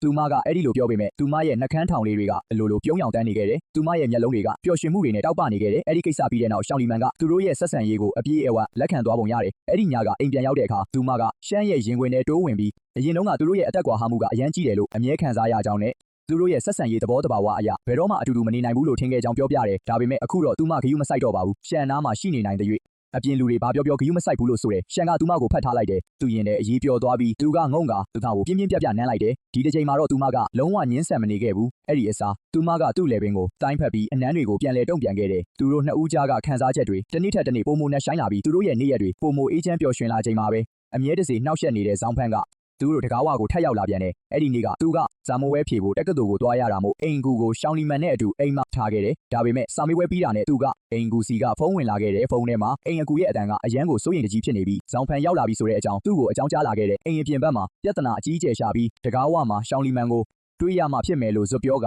တကားကိုပါရိုက်ချိုးပစ်မယ်လို့ချိန်ချောက်ခဲ့တယ်ကြားလိုက်ရတဲ့အချိန်မှာတော့သူဟာချက်ချင်းပဲဒေါသထွက်သွားခဲ့ပြီးဖုန်းချကတက်ဆီငှားပြီးအိမ်ကိုအမြန်ပြန်လာခဲ့တယ်လမ်းတစ်လျှောက်လုံးမှာဇောင်းဖန်ရဲ့ဆွေစဉ်မျိုးဆက်တွေကိုစေးရီတိုင်းထွာလာခဲ့တယ်သူအပြေးပြန်ရောက်လာတဲ့အချိန်မှာဇောင်းဖန်ကတကားကိုကုတ်ချစ်ပြီးအတန်ကုန်ဟစ်အော်နေစေဖြစ်တယ်သူ့ဘေးမှာတော့ကြည်ရတာမယိုးသားတဲ့လူ2ယောက်ရှိနေပြီးသူတို့ကိုကြည့်လိုက်တာနဲ့မကောင်းတဲ့အကြံတွေရှိနေမှန်းသိတာလာတယ်အိမ်နီးချင်းတွေကလည်းတကားတွေဖွင့်ပြီးပြဿနာကိုခေါင်းပြူကြည့်နေကြကလက်ညှိုးထိုးပြီးတီးတိုးပြောဆိုနေကြတယ်အုပ်စုတွေထဲချောင်းလီမန်ရဲ့တကားကိုတင်းကျပ်စွာပိတ်ထားတယ်အထဲမှာပုံနေတဲ့အိမ်ဖော်ကကြောက်လန့်ပြီးသေမတက်ဖြစ်နေကသူ့ကိုပဲစကြိုက်ဖုန်းခေါ်နေတယ်သူလည်းအရှိကိုပြေးသွားပြီးကြောက်ဖုန်းရဲ့ကော်လာကိုတန်းဆွဲလိုက်ကအနောက်ကိုခြေလမ်းအနှဲငယ်ဆွဲငင်လိုက်ပြီးပသွားချိတ်ကကြောက်ဖုန်းကိုတေးချင်နေတာလားဆိုပြီးသူကချိန်ဆဲလိုက်တယ်ဒီကိုလာပြီးပြဿနာရှာရဲတယ်ပေါ့ဆိုပြီးဒေါသတကြီးပြောလိုက်တယ်သူ့ရဲ့လေဘင်းကိုအစွဲခံလိုက်ရချိန်မှာကြောက်ဖုန်းကလန့်သွားတယ်ပြီးတော့သူ့မျက်နှာကိုတေချာကြည့်ပြီးနောက်မှာနှက်ခမ်းတွေကတွန့်ချိုးသွားကလောင်ပြောင်နဲ့အပြုံးတစ်ခုပေါ်လာတယ်ကြောက်ဖုန်းကသူ့လက်ကိုကြမ်းတမ်းစွာပုတ်ချလိုက်ပြီးသူ့ကိုအထက်အောက်ကြည့်လိုက်တယ်သူကဘယ်သူလဲဆိုပြီးတစ်ဖက်လူကမေးတယ်အတွေ့အကြုံမရှိဘဲနဲ့သူကိစ္စကိုဝင်ဆွတ်ဖက်ရဲတယ်လို့ဆိုတယ်သူကသူ့ဇနီးဟောင်းကိုရှာနေတာဖြစ်ပြီးသူမဲ့ဘာဆိုင်လဲဆိုပြီးမေးတယ်ဇနီးဟောင်းဆိုတဲ့စကားကြောင့်သူကရီးချလိုက်တယ်မှန်တဲကိုတေချာကြည့်ဖို့နဲ့ဇနီးဟောင်းလို့ခေါ်ဖို့တောင်မတန်ဘူးလို့သူကပြောတယ်။ကွာရှင်းထားတာ10နှစ်တောင်ရှိနေပြီဖြစ်ပြီးသူမကိုအမြဲဒုက္ခပေးပြီးတောင်းရမ်းနေတာကဆိုးရွားနေပြီဖြစ်ပေမဲ့အခုသူမအိမ်တကားဝအထိပြဿနာလာရှာရဲသေးတာရှက်စရာမကောင်းဘူးလားလို့သူကမေးတယ်။သူဇနီးဟောင်းနဲ့သူ့ကြားကကိစ္စတွေကိုလူတယောက်အနေနဲ့ဝင်ပါဖို့မတင်တော်ဘူးလို့တစ်ဖက်လူကပြောတယ်။ဇောင်ဖုန်းကသူ့ကိုစိုက်ကြည့်လိုက်ပြီးသူ့မျက်နှာမှာမာနတကြီးနဲ့လီမန်ဟာသူကလေးကိုကိုဝင်ဆောင်ထားတာဖြစ်ပြီးသူမကိုအိမ်ပြန်ခေါ်ဖို့ရောက်လာတာဖြစ်ကြောင်းနဲ့သူရှိကနေဖဲမပေးရင်ငဲ့ညာနေမှာမဟုတ်ဘူးလို့ချင်းချောက်ပြောဆိုခဲ့တယ်။အဲ့ဒီစကားတွေကြားတဲ့အခါမှာတော့သူဟာဒေါသထွက်လွန်လို့ရီမောလိုက်မိတယ်။အရင်ကအရှက်မရှိတဲ့လူတွေကိုမြင်ဘူးပေမဲ့ဒီလောက်အထိအရှက်မရှိတဲ့သူမျိုးကိုတော့ဘယ်တော့မှမမြင်ဘူးခဲ့ဘူး။သူကကြောက်ဖုံးကိုကြည့်ပြီးသူကလေးဟုတ်မဟုတ်ဖြည်းဖြည်းချင်းမေးလိုက်တယ်။သူတို့နှစ်ယောက်ကွာရှင်းခဲ့တာ10နှစ်တောင်ရှိနေပြီဖြစ်တဲ့အတူတူနေခဲ့တဲ့10နှစ်လုံးကလေးတယောက်မှတောင်မရခဲ့ဘူးဆိုတာကိုလည်းသူကထောက်ပြခဲ့တယ်။သူမျိုးစိတ်ကနေစာများလားလို့သူကလှောင်ပြောင်လိုက်ပြီးအပြင်မထွက်ခင်သူမပိုက်ထဲမှာ10နှစ်တောင်နေခဲ့တာလားလို့မေးခွန်းထုတ်ခဲ့တယ်။အဲ့ဒီစူညံပွဲလောရိုက်နေတာကိုကြည့်နေကြတဲ့အိမ်ကြီးချင်းတွေဟာချက်ချင်းပဲပွဲကြပြီးရဲမောလိုက်ကြတယ်။လူတိုင်းကဇောင်းဖန်ကိုလက်ညှိုးထိုးပြီးပတ်စံမက်နေတဲ့အရှက်မရှိတဲ့ကောင်လို့ဝိုင်းပြောကြတယ်။ဇောင်းဖန်ရဲ့မျက်နှာကချက်ချင်းဆိုသလိုနီးရဲသွားခဲ့တယ်။အရှက်ကွဲပြီးဒေါသထွက်သွားတဲ့သူကလက်တီးကိုကြစ်ကြစ်ပါအောင်ဆုပ်ပြီးသူ့မျက်နှာစီကိုတန်းတန်းမတ်မတ်ပြေးဝင်လာခဲ့တယ်။တေးချင်နေပြီလားဆိုပြီးဆဲဆိုလာခဲ့တယ်။လူကတော့အသင့်ပြင်ထားပြီးသားဖြစ်တာကြောင့်ဘေးကိုရှောင်လိုက်ပြီးသူ့ရဲ့ဘိုက်ကိုအားပါပါနဲ့ကန်ချလိုက်တယ်။ဇောင်းဖန်ကတော့မြေကြီးပေါ်လွင့်စင်သွားပြီးလူးလိတ်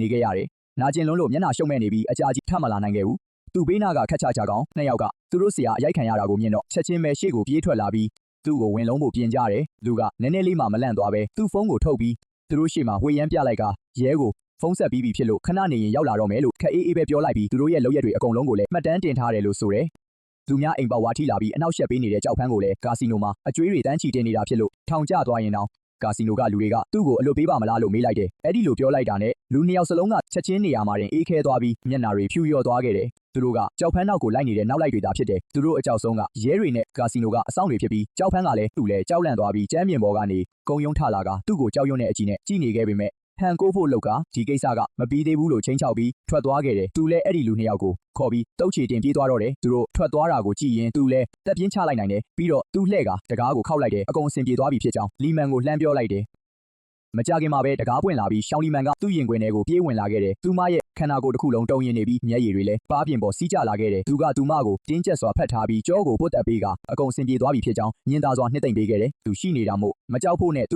ပြန်လာရဲမှာမဟုတ်ဘူးလို့နှစ်သိမ့်လိုက်တယ်ဒီဖြစ်ရပြီးနောက်မှာတော့အဲ့ဒီလူယုံမှာကြောက်ဖုံးကိုအပီးတိုင်မရှင်းထုတ်ရင်သူကအမြဲတမ်းချင်းချောက်မှုတစ်ခုဖြစ်နေတော့မယ်ဆိုတာသူသိလိုက်တယ်သူကအခုချိန်မှာခွေးယူတကောင်နဲ့ဘာမှမကွာခြားတော့ဘူးလောင်ကစားကြွေးတွေနစ်မွန်းနေပြီးသူကဘာမဆိုလုပ်ရဲတဲ့အနေအထားဖြစ်နေတယ်သူ့ကိုထောင်းပိတ်ဖမ်းမိသွားလို့ရှောင်းလီမန်နဲ့ကလေးကိုပါထိခိုက်မိသွားခဲ့ရင်သူတက်တက်နောင်တရနေရလိမ့်မယ်လို့တွေးမိတယ်သူကကြောက်ဖုံးကိုဘယ်လိုရှင်းထုတ်ရမလဲဆိုတာစတင်အကြံထုတ်တော့တယ်ပထမဆုံးအနေနဲ့သူကလူတစ်ယောက်ကိုကြောက်ဖုံးငွေကြွေးတင်နေတဲ့လောင်ကစားယုံကိုစုံစမ်းခိုင်းလိုက်တယ်သူ့ရဲ့လက်ရှိလိပ်စာနဲ့တွာလာလှုပ်ရှားမှုတွေကိုစုံစမ်းပြီးအမည်မဖော်ပဲပေးပို့လိုက်တယ်လောင်ကစားယုံကလူမိုက်တွေပဲဖြစ်ပါတယ်လောင်ကစားယုံကလူတွေဟာချောင်ဖန့်ကိုနေရအနှံ့လိုက်ရှာနေခဲ့တာပါသူ့အကြွေးတွေကိုပြန်တောင်းဖို့ပါသတင်းအစအနရတာနဲ့သူတို့ကချက်ချင်းပဲလူလွှတ်ပြီးသူ့ကိုရှာခိုင်းခဲ့ပါတယ်ချောင်ဖန်ကတော့ထောင်းပိတ်မိသွားပြီးလောင်ကစားယုံကလူတွေရဲ့ရိုက်နှက်တာကိုအကြိမ်ကြိမ်ခံခဲ့ရပါတယ်သူတို့ကသူ့ခြေထောက်တွေကိုတောင်ချိုးပစ်မလို့ဖြစ်ခဲ့ပါတယ်သူဟာကြွက်တကောင်လိုပုံအောင်နေရပြီးတနာစရာကောင်းတဲ့ဘဝနဲ့နေထိုင်နေရပါတယ်သူမှချောင်းလီမန်ကိုအနှောက်ယှက်ပေးဖို့အားအင်မရှိတော့ပါဘူးအဲနောက်မှာတော့သူကချောင်ဖန်ဟာချောင်းလီမန်စီကနေငွေညစ်နေတဲ့အထောက်အထားတွေနဲ့အိမ်ပေါက်ဝအထိလာပြီးအနှောက်ယှက်ပေးနေတဲ့အထောက်အထားတွေကိုအစုဆောင်ပြီးရဲစခန်းကိုအကုန်ပေးအပ်လိုက်ပါတယ်ချောင်းဖန်ဟာအခုချိန်မှာတော့လမ်းဖြတ်ကူးတဲ့ကြွက်တကောင်လိုပဲအရိုက်ခံပြီးပြေးနေရပါတယ်လူတိုင်းစီကနေပါတစ်ဖက်မှာသူကလောင်ကစားယုံကနေပုံရှောင်နေရတယ်လို့အခြားတစ်ဖက်မှာလည်းသူကရဲတွေစီကနေပုံနေရတယ်သူကကြမ်းချမ်းမာတောင်ဆက်နေလို့မရတော့ဘူးရွေးချယ်စရာမရှိပဲခိုးထွက်သွားယုံကလွဲလို့ကြမ်းချမ်းကနေဘယ်တော့မှပြန်မလာရဲတော့ဘူးဖြည့်ရှင်းနိုင်ခဲ့လို့ချောင်းဖန်ဆိုတဲ့ခေါင်းခဲစရာပြဿနာကြီးကိုချောင်းလီမန်နဲ့သူတို့လည်းနောက်ဆုံးတော့သူတို့ရဲ့အေးချမ်းတဲ့ဘဝလေးကိုပြန်ရခဲ့တယ်သူမအတွက်သူလုပ်ပေးခဲ့တာတွေကိုမြင်တော့ချောင်းလီမန်ကလည်းအတော်လေးကိုကြည်နူးသွားခဲ့တယ်အဲ့ဒီညကသူမကသူ့ရင်ခွင်ထဲကိုမိတွေ့လာပြီးသူ့ကိုလက်ထပ်ချင်ကြောင်းပြောခဲ့တယ်ကလေးမွေးပြီးတာနဲ့သူတို့လက်ထက်စရင်သွားသွင်းကြမယ်သူလဲသူမကိုဖတ်ထားပြီးအယမ်းဝမ်းသာလွန်လို့ငိုတောင်ငိုခြင်းစိတ်ပေါက်သွားတယ်မျက်ရည်တွေကျလာလို့သူကငုံပြီးသူမရဲ့နှကန်းကိုနမ်းကသူမကိုချစ်ကြောင်းအချိန်ချင်းပြောပြခဲ့တယ်သူတို့နှစ်ယောက်ဆက်ပြီးပျော်ရွှင်စရာနေ့ရက်တွေကိုဖျက်ဆီးခဲ့ကြပြီး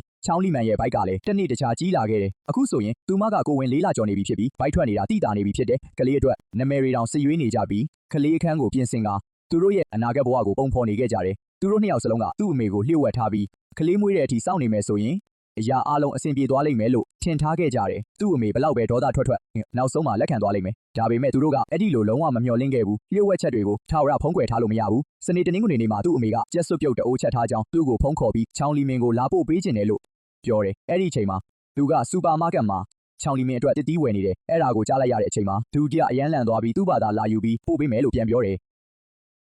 ဒါပေမဲ့သူ့အမေကမလိုဘူးလို့ပြောတယ်အမေဖြစ်သူကလီမင်ရဲ့အိမ်အောက်ထပ်ကိုရောက်နေပြီဖြစ်ပြီးပေါ်တက်ပြီးသူမကိုပါတခါတည်းဝင်ကြည့်မယ်လို့တွေးလိုက်တယ်သူလည်းဖုန်းချပြီးအယူတယောက်လိုအိမ်ကိုပြေးပြန်သွားတယ်သူ့ကောင်းထဲမှာတော့သူသေးပြီဆိုတဲ့အတွေးတစ်ခုတည်းပဲရှိနေခဲ့တယ်လျှို့ဝှက်ချက်ပေါက်ကြားသွားကြောင်းသိလိုက်ရလို့သူအမြန်ဆုံးပြေးသွားခဲ့ပေမဲ့ခြေတလန်းနောက်ကျသွားခဲ့တယ်ချောင်းလီမင်ရဲ့တကားဝါကိုသူရောက်သွားချိန်မှာတော့တကားကပွင့်ဟနေပြီးသူ့အမေကအဲကန်ထဲမှာရက်နေခဲ့တယ်အမေလက်ထဲကဓဘူးကကျမ်းမြင်ပေါ်ကျသွားပြီးကျက်စွပ်ပြုတ်တွေအကုန်ဖိတ်ဆင်သွားခဲ့တယ်။ညာအိတ်ဝတ်စုံနဲ့ရက်နေတဲ့သူ့ကိုမေကစိုက်ကြည့်နေခဲ့တယ်။ပြီးတော့ချောင်းလီမင်ကိုကြည့်လိုက်တဲ့အခါသူမကလည်းညာအိတ်ဝတ်စုံဝတ်ထားပြီးကိုဝင်ပိုက်ကြီးကိုအထင်ရှားတွေးလိုက်ရတယ်။သူ့အမေတကူလုံးပြင်းပြင်းထန်ထန်တုံရင်သွားခဲ့တယ်။အမေမျက်နှာကသွေးဆုပ်ဖြူရောသွားခဲ့တယ်။အမေမျက်လုံးတွေကလုံးဝမယုံကြည်နိုင်တဲ့အကြည့်တွေနဲ့ပြည့်နှက်နေခဲ့တယ်။လေတူးကအေးခဲသွားတယ်လို့ပဲအရန်ကိုတိတ်ဆိတ်လွန်းနေပြီးအကြတန်ကိုတောင်ကြားရနိုင်လောက်တယ်။ကြားလိုက်ရတဲ့အခါသူတကားဝါမှာရက်နေပြီးခေါင်းထဲမှာဘာမှမရှိတော့ဘူးလို့ခံစားလိုက်ရတယ်။သူ့ရဲ့သွေးကြောတွေကသွေးတွေကရေခဲအဖြစ်ပြောင်းသွားတယ်လို့ပ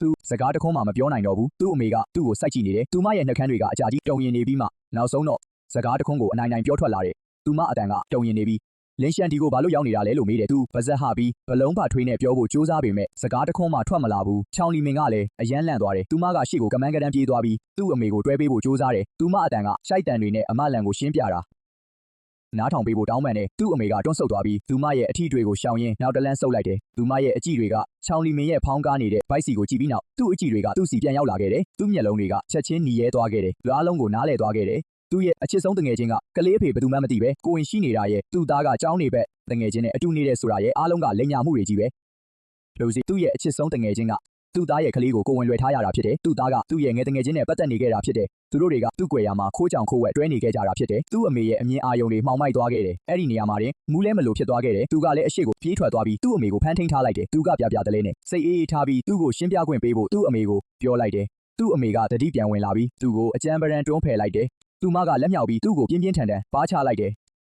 ဖြန်းဆိုတဲ့တန်ကကျဲလောင်ဆူးရှာပြီးသူ့ပါးပြင်ဟာဆူးရှာတဲ့နာကျင်မှုနဲ့ပူထူသွားခဲ့တယ်သူမကသူ့ကိုဓာတ်ရိုက်လက်ညှိုးထိုးက ဒေါသတကြီးနဲ့တုံရင်နေခဲ့တယ်မျက်ရည်တွေစီးကျလာပြီးသူမကသွားကြိတ်ကလင်းချန်ဆိုတဲ့လူယုံမာလေးလိုချိန်မောင်းပြီးသူမကဘသူလဲဆိုတာသူသိရလားလို့မေးလိုက်တယ်သူမဟာသူမရဲ့အချစ်ဆုံးတငယ်ချင်းဖြစ်ပြီးအန်တီလို့ခေါ်ရမယ့်သူဖြစ်တယ်လို့စူပူခဲ့တယ်ဒီလိုတရိတ်ဆန်ဆန်တဲ့အလုပ်ကိုဘလို့များလုပ်ရဲရတာလဲလို့မေးကဒီလိုကောင်မျိုးကိုဘာလို့များမွေးခဲ့မိပါလဲဆိုပြီးပြောဆိုခဲ့တယ်အမလန်ကိုခြံကိုမရိုက်ဖို့တောင်းပန်ရင်ချောင်းလီမင်ကအမြန်ပြေးလာပြီးကာကွယ်ပေးခဲ့တယ်သူ့အမေကိုငိုယိုပြီးတောင်းပန်ခဲ့တယ်အမလန်အနေနဲ့ခြံကိုအပြစ်တင်လို့မရကြောင်းဒါရီအားလုံးကသူမအမားသာဖြစ်ပြီးသူမကသာစတင်ခဲ့တာဖြစ်တယ်လို့ပြောခဲ့တယ်ရိုက်ချင်ဆဲချင်ရင်တော့သူမကိုသာလှုပ်ဖို့ပြောခဲ့တယ်သူမအမှားလားဆိုပြီးသူ့အမေကချောင်းလီမင်ကိုစိုက်ကြည့်လိုက်တဲ့အခါမျက်လုံးတွေထဲမှာစိတ်ပြက်ဝမ်းနည်းမှုတွေနဲ့ပြည့်နှက်နေခဲ့တယ်လီမင်နဲ့သူတို့ကအတူတူကြီးပြင်းလာတာဖြစ်ပြီးသူမကိုသွေးသားအရင်မှတယောက်လိုသဘောထားခဲ့တယ်လို့ပြောခဲ့တယ်အခုတော့သူမရဲ့သားနဲ့ခိုးကြောင်ခိုးဝက်တွဲယုံသားမကကိုဝင်ပါရလာတာကကျေးဇူးဆက်တာလားဆိုပြီးမေးခဲ့တယ်သူမအနေနဲ့အခုဘလို့မျက်နှာပြရမလဲဆိုတာနဲ့ဆွေမျိုးမိတ်ဆွေတွေကိုဘလို့မျက်နှာပြရမလဲဆိုပြီးရင်ဖွင့်ခဲ့တယ်ချောင်းလီမင်ကတော့သူ့အမေကိုကြည့်ပြီးတကိုယ်လုံးတုံရီလာတဲ့အထိပြင်းပြင်းထန်ထန်ငိုကြွေးနေခဲ့တယ်တုံလှုပ်သွားပြီးခြေပစရာစကားတခွန်းမှမပြောနိုင်ပဲသူမလုံနိုင်တာကထက်ခါတလဲလဲတောင်းပန်ဖို့ပါပဲသူ့မိမိကပြောလေဖို့ဒေါသထွက်လေဖြစ်လာပြီးလှဲ့ကလာတာဆောင်ဘက်ပြေးသွားပြီးအဝတ်လန်းတဲ့နေရာမှာသုံးတဲ့ကြက်မွေးတံမျက်စိကိုယူလိုက်ပါတယ်သူမကရိုက်ဖို့အတင်းနဲ့သူ့စီပြေးလာတော့သူကခေါင်းကိုအုပ်ပြီးအဲကန်းထဲမှာပတ်ပြေးကမမေကိုသူ့စကားနားထောင်ဖို့နဲ့လီမင်ကိုတကယ်ချစ်ကြောင်းပြောခဲ့ပါတယ်သူတို့တကယ်ချစ်ကြပြီးခလေးလဲရနေပြီဖြစ်ကလက်ထက်ကြတော့မယ်လို့ရှင်းပြခဲ့ပါတယ်လက်ထက်မယ်ဆိုတဲ့စကားကြောင့်သူ့မိမိကခြေထောက်ကိုချိုးပစ်မယ်လို့အော်ဟစ်ကဒေါသတကြီးနဲ့ကြက်မွေးတံမျက်စိကင်ပြီးသူ့နောက်ကိုလိုက်ခဲ့ပါတယ်သူမကသူ့အတော်အရွယ်ပါသူ့ထက်16နှစ်တောင်ကြီးတဲ့သူကိုမှသူကလက်ထက်ချင်နေတာဖြစ်တဲ့သူယူနေပြီလို့ပြောခဲ့ပြီးအခုချက်ချင်းပြောထားချင်တာကသူ့အမေတေးသွားရင်တောင်မှဒီကိစ္စကိုဘယ်တော့မှသဘောတူမှာမဟုတ်ဘူးလို့ပြောခဲ့တယ်ချောင်းလီမင်ကကိုဝင်နဲ့ဘိုက်ကိုကင်ပြီးသူတို့နှစ်ယောက်ကြားမှာရက်ကစိုးရိမ်တကြီးငိုနေခဲ့တယ်သူ့အမေကသူ့ကိုတကယ်ရိုက်လိုက်မှာကိုရောသူ့အမေဒေါသထွက်ပြီးနေမကောင်းဖြစ်သွားမှာကိုပါချောင်းလီမင်ကအရန်ကြောက်နေခဲ့တာဖြစ်တယ်အဲကန်တခန်းလုံးကလုံးဝကိုကမောက်ကမတွေဖြစ်ပြီးရှုပ်ပွားနေခဲ့တယ်သူ့အမေကကြက်မွေးတံမျက်စိကိုကင်ပြီးသူ့ကိုအဆက်မပြတ်လိုက်ရိုက်နေတဲ့အချိန်မှာပဲရှောင်းလီမန်ကရုတ်တရက်အော်ဟစ်လိုက်တယ်ငိုရင်းသူမရဲ့ဘိုက်ကိုဖက်ကခွေကျသွားပြီးသူမရဲ့မျက်နှာကချက်ချင်းကိုတွေးဆုပ်သွားခဲ့တယ်မေမေနဲ့သူလည်းကြောင်သွားပြီးသူမကိုလမ်းဖြန်ပြီးကြည့်နေခဲ့တယ်သူလည်းချက်ချင်းပဲပြေးသွားကထိန်းကန်ရင်လီမန်ဘာဖြစ်တာလဲဆိုပြီးဘိုင်းနာလို့လားဆိုပြီးပြပြတလဲမေးခဲ့တယ်ရှောင်းလီမန်ကသွားကြိတ်ထားပြီးသူမရဲ့နဖူးမှာချွေးစေးတွေပြန်နေခဲ့တယ်သူမကသူ့လက်ကိုတင်းကျပ်စွာဆုပ်ကန်ရင်းအတန်တုံတုံရင်ရင်နဲ့အရန်နာနေကြောင်းပြောခဲ့တယ်ဖွင့်မေမေလည်းအရန်လန့်သွားခဲ့တယ်ကြက်မွေးတဲ့မျက်စိကသူမလက်ထဲကနေလွတ်ကျသွားပြီးကျမ်းမြင်ပေါ်ကိုကျသွားခဲ့တယ်သူမကရှောင်းလီမန်ကိုသွားကြည့်ဖို့ကမန်းကတန်ပြေးသွားကစိုးရိမ်တကြီးနဲ့လီမန်ဘာဖြစ်တာလဲဆိုပြီးမေးခဲ့တယ်ဒုက္ခလေးလားမြန်မြန်ဆေးရုံပို့ရအောင်လို့ပြောလိုက်တယ်လူကလည်းဘာမှထပ်မပြောပဲရှောင်းလီမန်ကိုလက်ပေါ်ပွေးချီကအယူတယောက်လိုအပြင်ကိုပြေးထွက်သွားခဲ့တယ်သူ့အမေလည်းမျက်ရည်တွေကျရင်းအနောက်ကနေကမန်းကတန်ပြေးလိုက်လာခဲ့တယ်လမ်းတစ်လျှောက်လုံးအားလုံးအဆင်ပြေပါစေဘာမှမဖြစ်ပါစေနဲ့ဆိုပြီးဆူတောင်းနေခဲ့တယ်သူတို့တွေရှောင်းလီမန်ကိုဆေးရုံကိုအမြန်ပို့လိုက်ကြတယ်တက်စီစီပြီးနောက်ဆရာဝန်ကတာမန်လန့်သွားတာဖြစ်ပြီးတိတ်မဆိုးရွားပေမဲ့မိခင်ဖြစ်သူအနေနဲ့နောက်ထပ်စိတ်လှုပ်ရှားစရာတွေလုံးဝထပ်ဖြစ်လို့မရဘူးလို့ပြောခဲ့တယ်စိတ်တည်ငြိမ်အောင်ထားပြီးအနားယူဖို့လိုကြောင်းပြောတော့မှသူ့အမေလည်းနောက်ဆုံးတော့သူလည်းတပြင်းချနိုင်ခဲ့တယ်ရှောင်းလီမန်ဟာဆေးရုံကတင်ပေါ်မှာလှဲနေပြီးအိပ်ပျော်သွားခဲ့ကသူမရဲ့မျက်နှာကအနှဲငယ်ဖြူရောနေစေဖြစ်တယ်သူကသူမရဲ့ကတင်ဘေးမှာထိုင်ကလက်ကိုကင်ထားပြီးသူမရဲ့ကိုဝင်ဆောင်ပိုက်လေးကိုကြည့်နေခဲ့တယ်သူ့ရင်ထဲမှာအပြစ်ရှိစိတ်နဲ့ဝမ်းနည်းမှုတွေကြောင့်နာကျင်နေခဲ့ရတယ်သူ့အမေကဆေးရုံကန်အပြင်ဘက်မှာရက်နေပြီးသူတို့ကိုအချိန်တော်ကြာတိတ်ဆိတ်စွာစောင့်ကြည့်နေခဲ့တယ်သူမရဲ့မျက်လုံးတွေထဲမှာရှုပ်ထွေးတဲ့ခံစားချက်တွေပြည့်နှက်နေခဲ့တယ်အချိန်အတော်ကြာပြီးတဲ့နောက်သူမကတိတ်ဆိတ်စွာဝင်လာပြီးသူ့ပခုံးကိုညင်သာစွာပုတ်ကအရန်ကိုတိုးညင်းတဲ့အတန်နဲ့အလွန်ပင်ပန်းနွမ်းနယ်စွာစကားပြောခဲ့တယ်လူမနဲ့အတူအပြင်ကိုခဏလောက်ထွက်လာဖို့ခြံကိုခေါ်ခဲ့တယ်သူကောင်းညိတ်လိုက်ပြီးရှာလီမန်ရဲ့လက်ကိုဖြည်းဖြည်းချင်းချပေးလိုက်ကအမေနောက်ကနေခန်းထဲကထွက်လာခဲ့တယ်ဆေးရုံစင်းကြံမှာတော့သူ့ရဲ့မိကနယံကိုမှီပြီးအပြင်ကိုငေးကြည့်နေခဲ့တယ်သူမကအချိန်အတော်ကြာအောင်ဘာမှမပြောခဲ့ဘူးနောက်ဆုံးတော့တပြင်းကြီးချပြီးသူ့ကိုလှည့်ကြည့်ကခြံလို့ခေါ်ပြီးအမှန်တိုင်းပြောဖို့တောင်းဆိုခဲ့တယ်သူလီမန်ကိုတကယ်ချစ်တာလားဒါမှမဟုတ်စိတ်လိုက်မှန်မှလောက်တာလားဆိုတာကိုမေးခဲ့တယ်သူကတော့အမေမျက်လုံးတွေကိုတဲ့ကြည့်ပြီးအရန်ကိုလေးနက်တဲ့ပုံစံနဲ့လီမန်ကိုတကယ်ချစ်တာဖြစ်ပြီးစိတ်လိုက်မှန်မှလောက်တာမဟုတ်ဘူးလို့ပြောခဲ့တယ်သူမကိုလက်ထက်ချင်ပြီးကြံရှိနေတဲ့ဘဝတစ်လျှောက်လုံးသူမနဲ့အတူတူဖြတ်တန်းကျင်တယ်လို့လဲသူမနဲ့သူတို့ကလေးအတွက်တာဝန်ယူမယ်လို့သူကပြောပါတယ်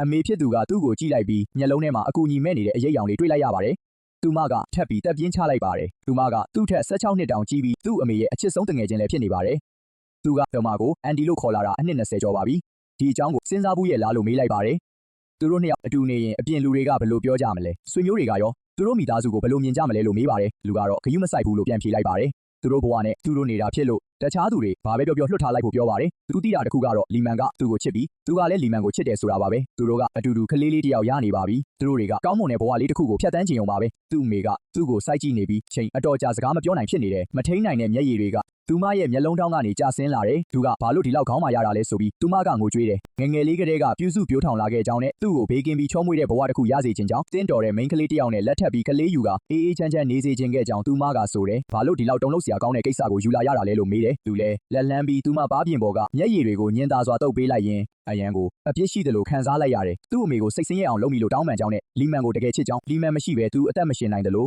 ့ဒီကလေးမရှိဘဲနဲ့လည်းမနေနိုင်ကြောင်းသူကပြောပြတယ်သူ့အမေကလည်းသူ့အမေကသူ့ကိုကြည့်ပြီးအခန်းထဲမှာနှစ်နှစ်ချိုက်ချိုက်အိပ်ပျော်နေတဲ့ရှောင်းလီမန်ကိုကြည့်လိုက်တယ်နောက်ဆုံးတော့သူမကတပ်ပြင်းရှည်ကြီးချလိုက်ပြီးသူမရဲ့လက်ကိုပွေရမ်းပြလိုက်တယ်သူမနားလေကြောင်းနဲ့ထပ်ပြီးဝင်မဆွတ်ဖက်တော့ဘူးလို့ပြောတယ်ဒါပေမဲ့လင်းရှန်ကိုသူမပြောချင်တာကတော့ဒီလမ်းကိုသူကိုယ်တိုင်ရွေးချယ်ခဲ့တာဖြစ်တယ်လို့တတိပေးတယ်အနာဂတ်မှာဘာပဲဖြစ်ဖြစ်နောင်တရခွင့်မရှိဘူးလို့သူမကပြက်ပြက်သားသားဆိုတယ်လီမန်အပေါ်ဘယ်တော့မှအမှားမလုပ်ဖို့နဲ့အဲ့ဒီကလေးအပေါ်ကိုလည်းဘယ်တော့မှအမှားမလုပ်ဖို့ထက်လောင်းပြောတယ်မဟုတ်ရင်တော့သူမကပထမဆုံးအပြစ်ပေးမဲ့သူဖြစ်မယ်လို့ပြောတယ်ရှန်တယောက်သူ့အမေကိုမယုံနိုင်လောက်အောင်ကြည့်ရင်တခဏလောက်အေးခဲသွားခဲ့တယ်သူ့အမေကဒီကိစ္စကိုသဘောတူလိုက်တာလားဆိုပြီးသူတွေးလိုက်မိတယ်သဘောတူတာကလွဲပြီးဘာလုပ်နိုင်အောင်မလဲလို့သူမကမေမေကသူ့ကိုစိတ်အိုက်တဲ့အကြည့်နဲ့ကြည့်ခဲ့တယ်သူတို့ကအတူတူကလေးရနေကြပြီပဲသူမအနေနဲ့လိုင်းမန်ကိုကလေးဖြတ်ချဖို့အတင်းကျပ်ခိုင်းရမှာလားသူတို့နှစ်ယောက်ကိုလမ်းခွဲခိုင်းရမှာလားဆိုပြီးမေးခဲ့တယ်လိုင်းမန်ကသူမရဲ့အချစ်ဆုံးတငယ်ချင်းဖြစ်ပြီးသူကသူမရဲ့သားဖြစ်တယ်သူတို့နှစ်ယောက်တကယ်အတူတူရှိကြကြတယ်ဆိုရင်သူမအနေနဲ့သူတို့ကိုအဆက်အသွယ်ဖြတ်လိုက်ဖို့ဖြစ်နိုင်ပါမလားဆိုပြီးပြောခဲ့တယ်အလံဝမ်းသာသွားပြီးဝမ်းသာအားရနဲ့ခုံပေါက်မတက်ဖြစ်သွားခဲ့တယ်သူမေမေကိုတင်းကျပ်စွာဖတ်ထားပြီးဝမ်းသာအားရနဲ့မေမေကိုကျေးဇူးတင်ကြောင်းနဲ့အရန်ကျေးဇူးတင်ကြောင်းငိုယိုပြီးပြောခဲ့တယ်အဲ့ဒီအခါမေမေကချိုးသားတဲ့စကားတွေကိုရပ်ခိုင်းခဲ့တယ်မေမေကသူ့ကြောကိုပုတ်ပေးရင်းတပ်ပြင်းတစ်ချက်ချလိုက်တယ်သူမရဲ့ကြံရှိတဲ့ဘဝတစ်လျှောက်လုံးဘာလို့ရမှန်းမသိတော့ဘူးလို့တွေးနေခဲ့တယ်ဘလို့ခေါ်ရမှန်းတော့မသိတော့ဘူးသူ့အချစ်ဆုံးတငယ်ချင်းဖြစ်ပြီးအခုတော့သူ့ချွေးမဖြစ်နေပြီလို့ညှိတွားခဲ့တယ်ဒါကဘလို့ရှုပ်ထွေးမှုမျိုးလဲဆိုတာပြောပြပါအောင်လို့ဆိုတော့လူကမအောင်နိုင်ပဲရီချလိုက်တယ်ဒါကိုဆွေမျိုးတဲ့ဆွေမျိုးထက်တိုးတယ်လို့ခေါ်တာလို့သူကပြောခဲ့တယ်သူ့အမေကသူ့ကိုစူးစူးရဲရဲစောင်းကြည့်ပေမဲ့စက်မဆူတော့ပဲတတိပေးခဲ့တယ်တော်ပြီးအထဲပြန်ဝင်ပြီးလိုင်းမန်ကိုတွားကြည့်ဖို့နဲ့ကိုဝင်ကြီးနဲ့ဒီလောက်ခံစားရတာမို့လို့တေချာဂယုစိုက်ပေးဖို့မှာကြားခဲ့တဲ့အမေဖြစ်သူကဈေးဝယ်ပြီးစွပ်ပြုတ်လုပ်ပေးမယ်လို့ပြောပြီးလှည့်ထွက်သွားခဲ့တယ်သူ့အမေရဲ့ကြော်ပြင်ကနည်းနည်းလက်လျှော့ခြင်းနေပုံရပေမဲ့ဝင်ထုတ်ဝင်ပိုးကြီးတစ်ခုပေါ်သွားတယ်လို့ပါပဲသူမထွက်သွားတာကိုရင်းထဲမှာအတိုင်းမသိနှွေးထွေးမှုတွေနဲ့ကြည်နေခဲ့ပါတယ်သူလှည့်ပြီးတော့စေးရုံခန်းထဲကိုပြန်ဝင်သွားခဲ့တယ်ချောင်းလိုက်မန်ကနိုးနေခဲ့ပြီဖြစ်ပြီးသူမကကဒင်းကိုမှီရင်းသူ့ကိုစူးစိုက်ကြည့်နေပါတယ်သူမရဲ့မျက်လုံးတွေမှာမျက်ရည်တွေပြည့်နေစေဖြစ်ပေမဲ့နှာခမ်းမှာတော့အပြုံးလေးတစ်ခုရှိနေပါတယ်သူမကသူနဲ့သူ့အမေတို့ပြောခဲ့တဲ့စကားတွေအားလုံးကိုကြားခဲ့ပုံရပါတယ်သူကရှောက်သွားပြီးကဒင်းစွန်းမှာထိုင်ရင်သူမလက်ကိုကင်လိုက်တယ်သူကပြုံးပြီးသူမကြားခဲ့တယ်မလားလို့မေးလိုက်ပါတယ်သူ့အမေကသဘောတူလိုက်ပြီးဆိုတဲ့အကြောင်းပါချောင်းလိုက်မန်ကခေါင်းငိမ့်လိုက်ပြီးမျက်ရည်တွေကျလာပါတယ်သူမကသူ့ကိုဖတ်ထားပြီးသူ့နာမည်ကိုခေါ်ရင်းရှိုက်ငိုနေခဲ့ပါတယ်လင်းရှန်ကိုကျေးဇူးတင်ကြောင်းသူမကပြောတယ်ကျေးဇူးတင်တယ်လို့ထပ်ပြောတယ်။ဘာအတွက်ကျေးဇူးတင်တာလဲလို့ရှန်ကမေးတယ်။သူမကိုတင်းတင်းကြပ်ကြပ်ဖတ်ထားရင်သူကရီမောလိုက်ပြီးသူမရဲ့နဖူးကိုနမ်းဖို့ငုံလိုက်တယ်။သူကသာသူမကိုကျေးဇူးတင်ရမှာပါလို့ပြောတယ်။သူ့ကိုလက်ထပ်ဖို့သဘောတူပေးတဲ့အတွက်နဲ့သူ့ရဲ့ကလေးကိုမွေးဖွားပေးမဲ့အတွက်ကျေးဇူးတင်ကြောင်းသူကပြောတယ်။ချောင်းလီမန်ကသူ့ရဲ့ရင်ခွင်နဲ့မျက်နှာအပ်ပြီးကလေးတစ်ယောက်လိုရှိုက်ငိုနေခဲ့ပေမဲ့သူမရဲ့နှလုံးသားကတော့ပျော်ရွှင်မှုတွေနဲ့ပြည့်နှက်နေခဲ့တယ်။ရှန်ကတော့သူတို့ရဲ့ပြဿနာတွေအားလုံးဖြေရှင်းပြီးသွားပြီလို့ထင်မှတ်ထားခဲ့ပြီးသူတို့ရဲ့ကလေးလေးမွေးဖွားလာမယ့်အချိန်ကိုငြိမ်းချမ်းစွာစောင့်ဆိုင်းရင်းနေထိုင်သွားနိုင်ပြီလို့သူထင်ခဲ့ပေမဲ့ဒီထက်ပိုကြီးမားတဲ့မုန်တိုင်းတစ်ခုလာနေပြီဆိုတာကိုတော့သူမမျှော်လင့်ထားခဲ့ဘူးသူတို့ကိုစောင့်နေခဲ့ကြတယ်ချောင်းလီမန်စေးရုံစင်းတဲ့နေ့မှာပဲ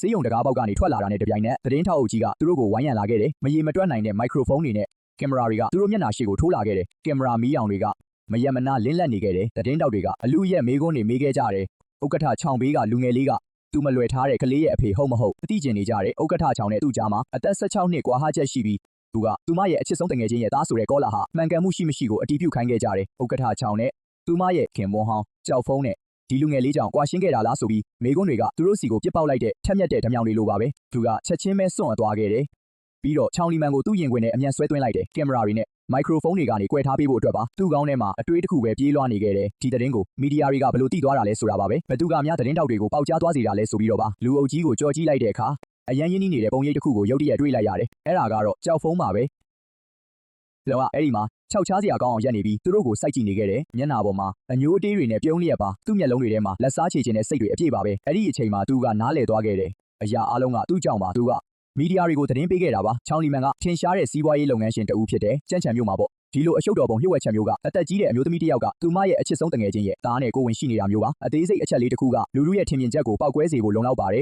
ကြောက်ဖုံးကလုံးဝကိုဖျက်ဆီးခြင်းခဲ့တာပါချောင်းလီမန်ကိုပါသူတို့နှစ်ယောက်စလုံးကိုဖျက်ဆီးပစ်ခြင်းခဲ့တာပါသူကကြောက်ဖုံးရဲ့ရက်ဆက်တဲ့မျက်နှာကိုစိုက်ကြည့်ရင်လက်သီးကိုအယိုးတွေမြည်တဲ့အထိကြစ်ကြစ်ပအောင်ဆုပ်ထားလိုက်တယ်သူ့မျက်လုံးတွေကဒေါသတွေနဲ့တောက်လောင်နေပါတယ် သူ့လက်မောင်းထဲမှာတော့ချောင်လီမင်းရဲ့ခန္ဓာကိုယ်လေးကအနှဲငယ်တုံရင်နေပါတယ်သူမရဲ့လက်တွေကသူ့အင်ဂျီကိုတင်းကျပ်စွာဆုပ်ကင်ထားတယ်သူမကအုံခဲနေတဲ့သတင်းထောက်တွေကိုကြည့်ပြီးကင်မရာတွေရှေ့မှာသူမမျက်နှာသွေးဆုပ်ဖြူလျော်သွားတယ်သူကရင်ခွင်ထဲမှာပုံနေတဲ့ချောင်လီမင်းကိုငုံကြည့်ပြီးသူမရဲ့ကိုဝင်တဲ့ပိုက်လေးကိုညင်ညင်သာသာပုတ်တက်ပေးလိုက်တယ်တက်ပြင်းရှည်ကြီးချလိုက်ပြီးဒီတိုက်ပွဲကအခုမှစတာဆိုတာကိုသူသိပေမဲ့လူလုံးဝမကြောက်ဘူးလို့ဆုံးဖြတ်ထားတယ်ရှေ့ဆက်ရမယ်မုံတိုင်းတွေဘလောက်ပဲကြမ်းတမ်းပါစေတာတားစီးတွေပြဿနာတွေဘလောက်ပဲများပါစေရုံမာတဲ့ကောလာဟာလာတွေဘလောက်ပဲထွက်ပါစေသူမကိုအဆုံးထိကာကွယ်ပေးသွားမယ်လို့တွေးလိုက်တယ်ခလေးလေးကိုရောသူတို့ရဲ့မိသားစုကိုပါကာကွယ်ပေးသွားမယ်ဘာလို့လဲဆိုတော့သူကလင်းချန်ဖြစ်ပြီးသူမရဲ့ယောက်ျားဖြစ်နေလို့ပါပဲနောက်ပြီးတော့သူမလွယ်ထားတဲ့ကလေးရဲ့အဖေလည်းဖြစ်နေလို့ပါပဲ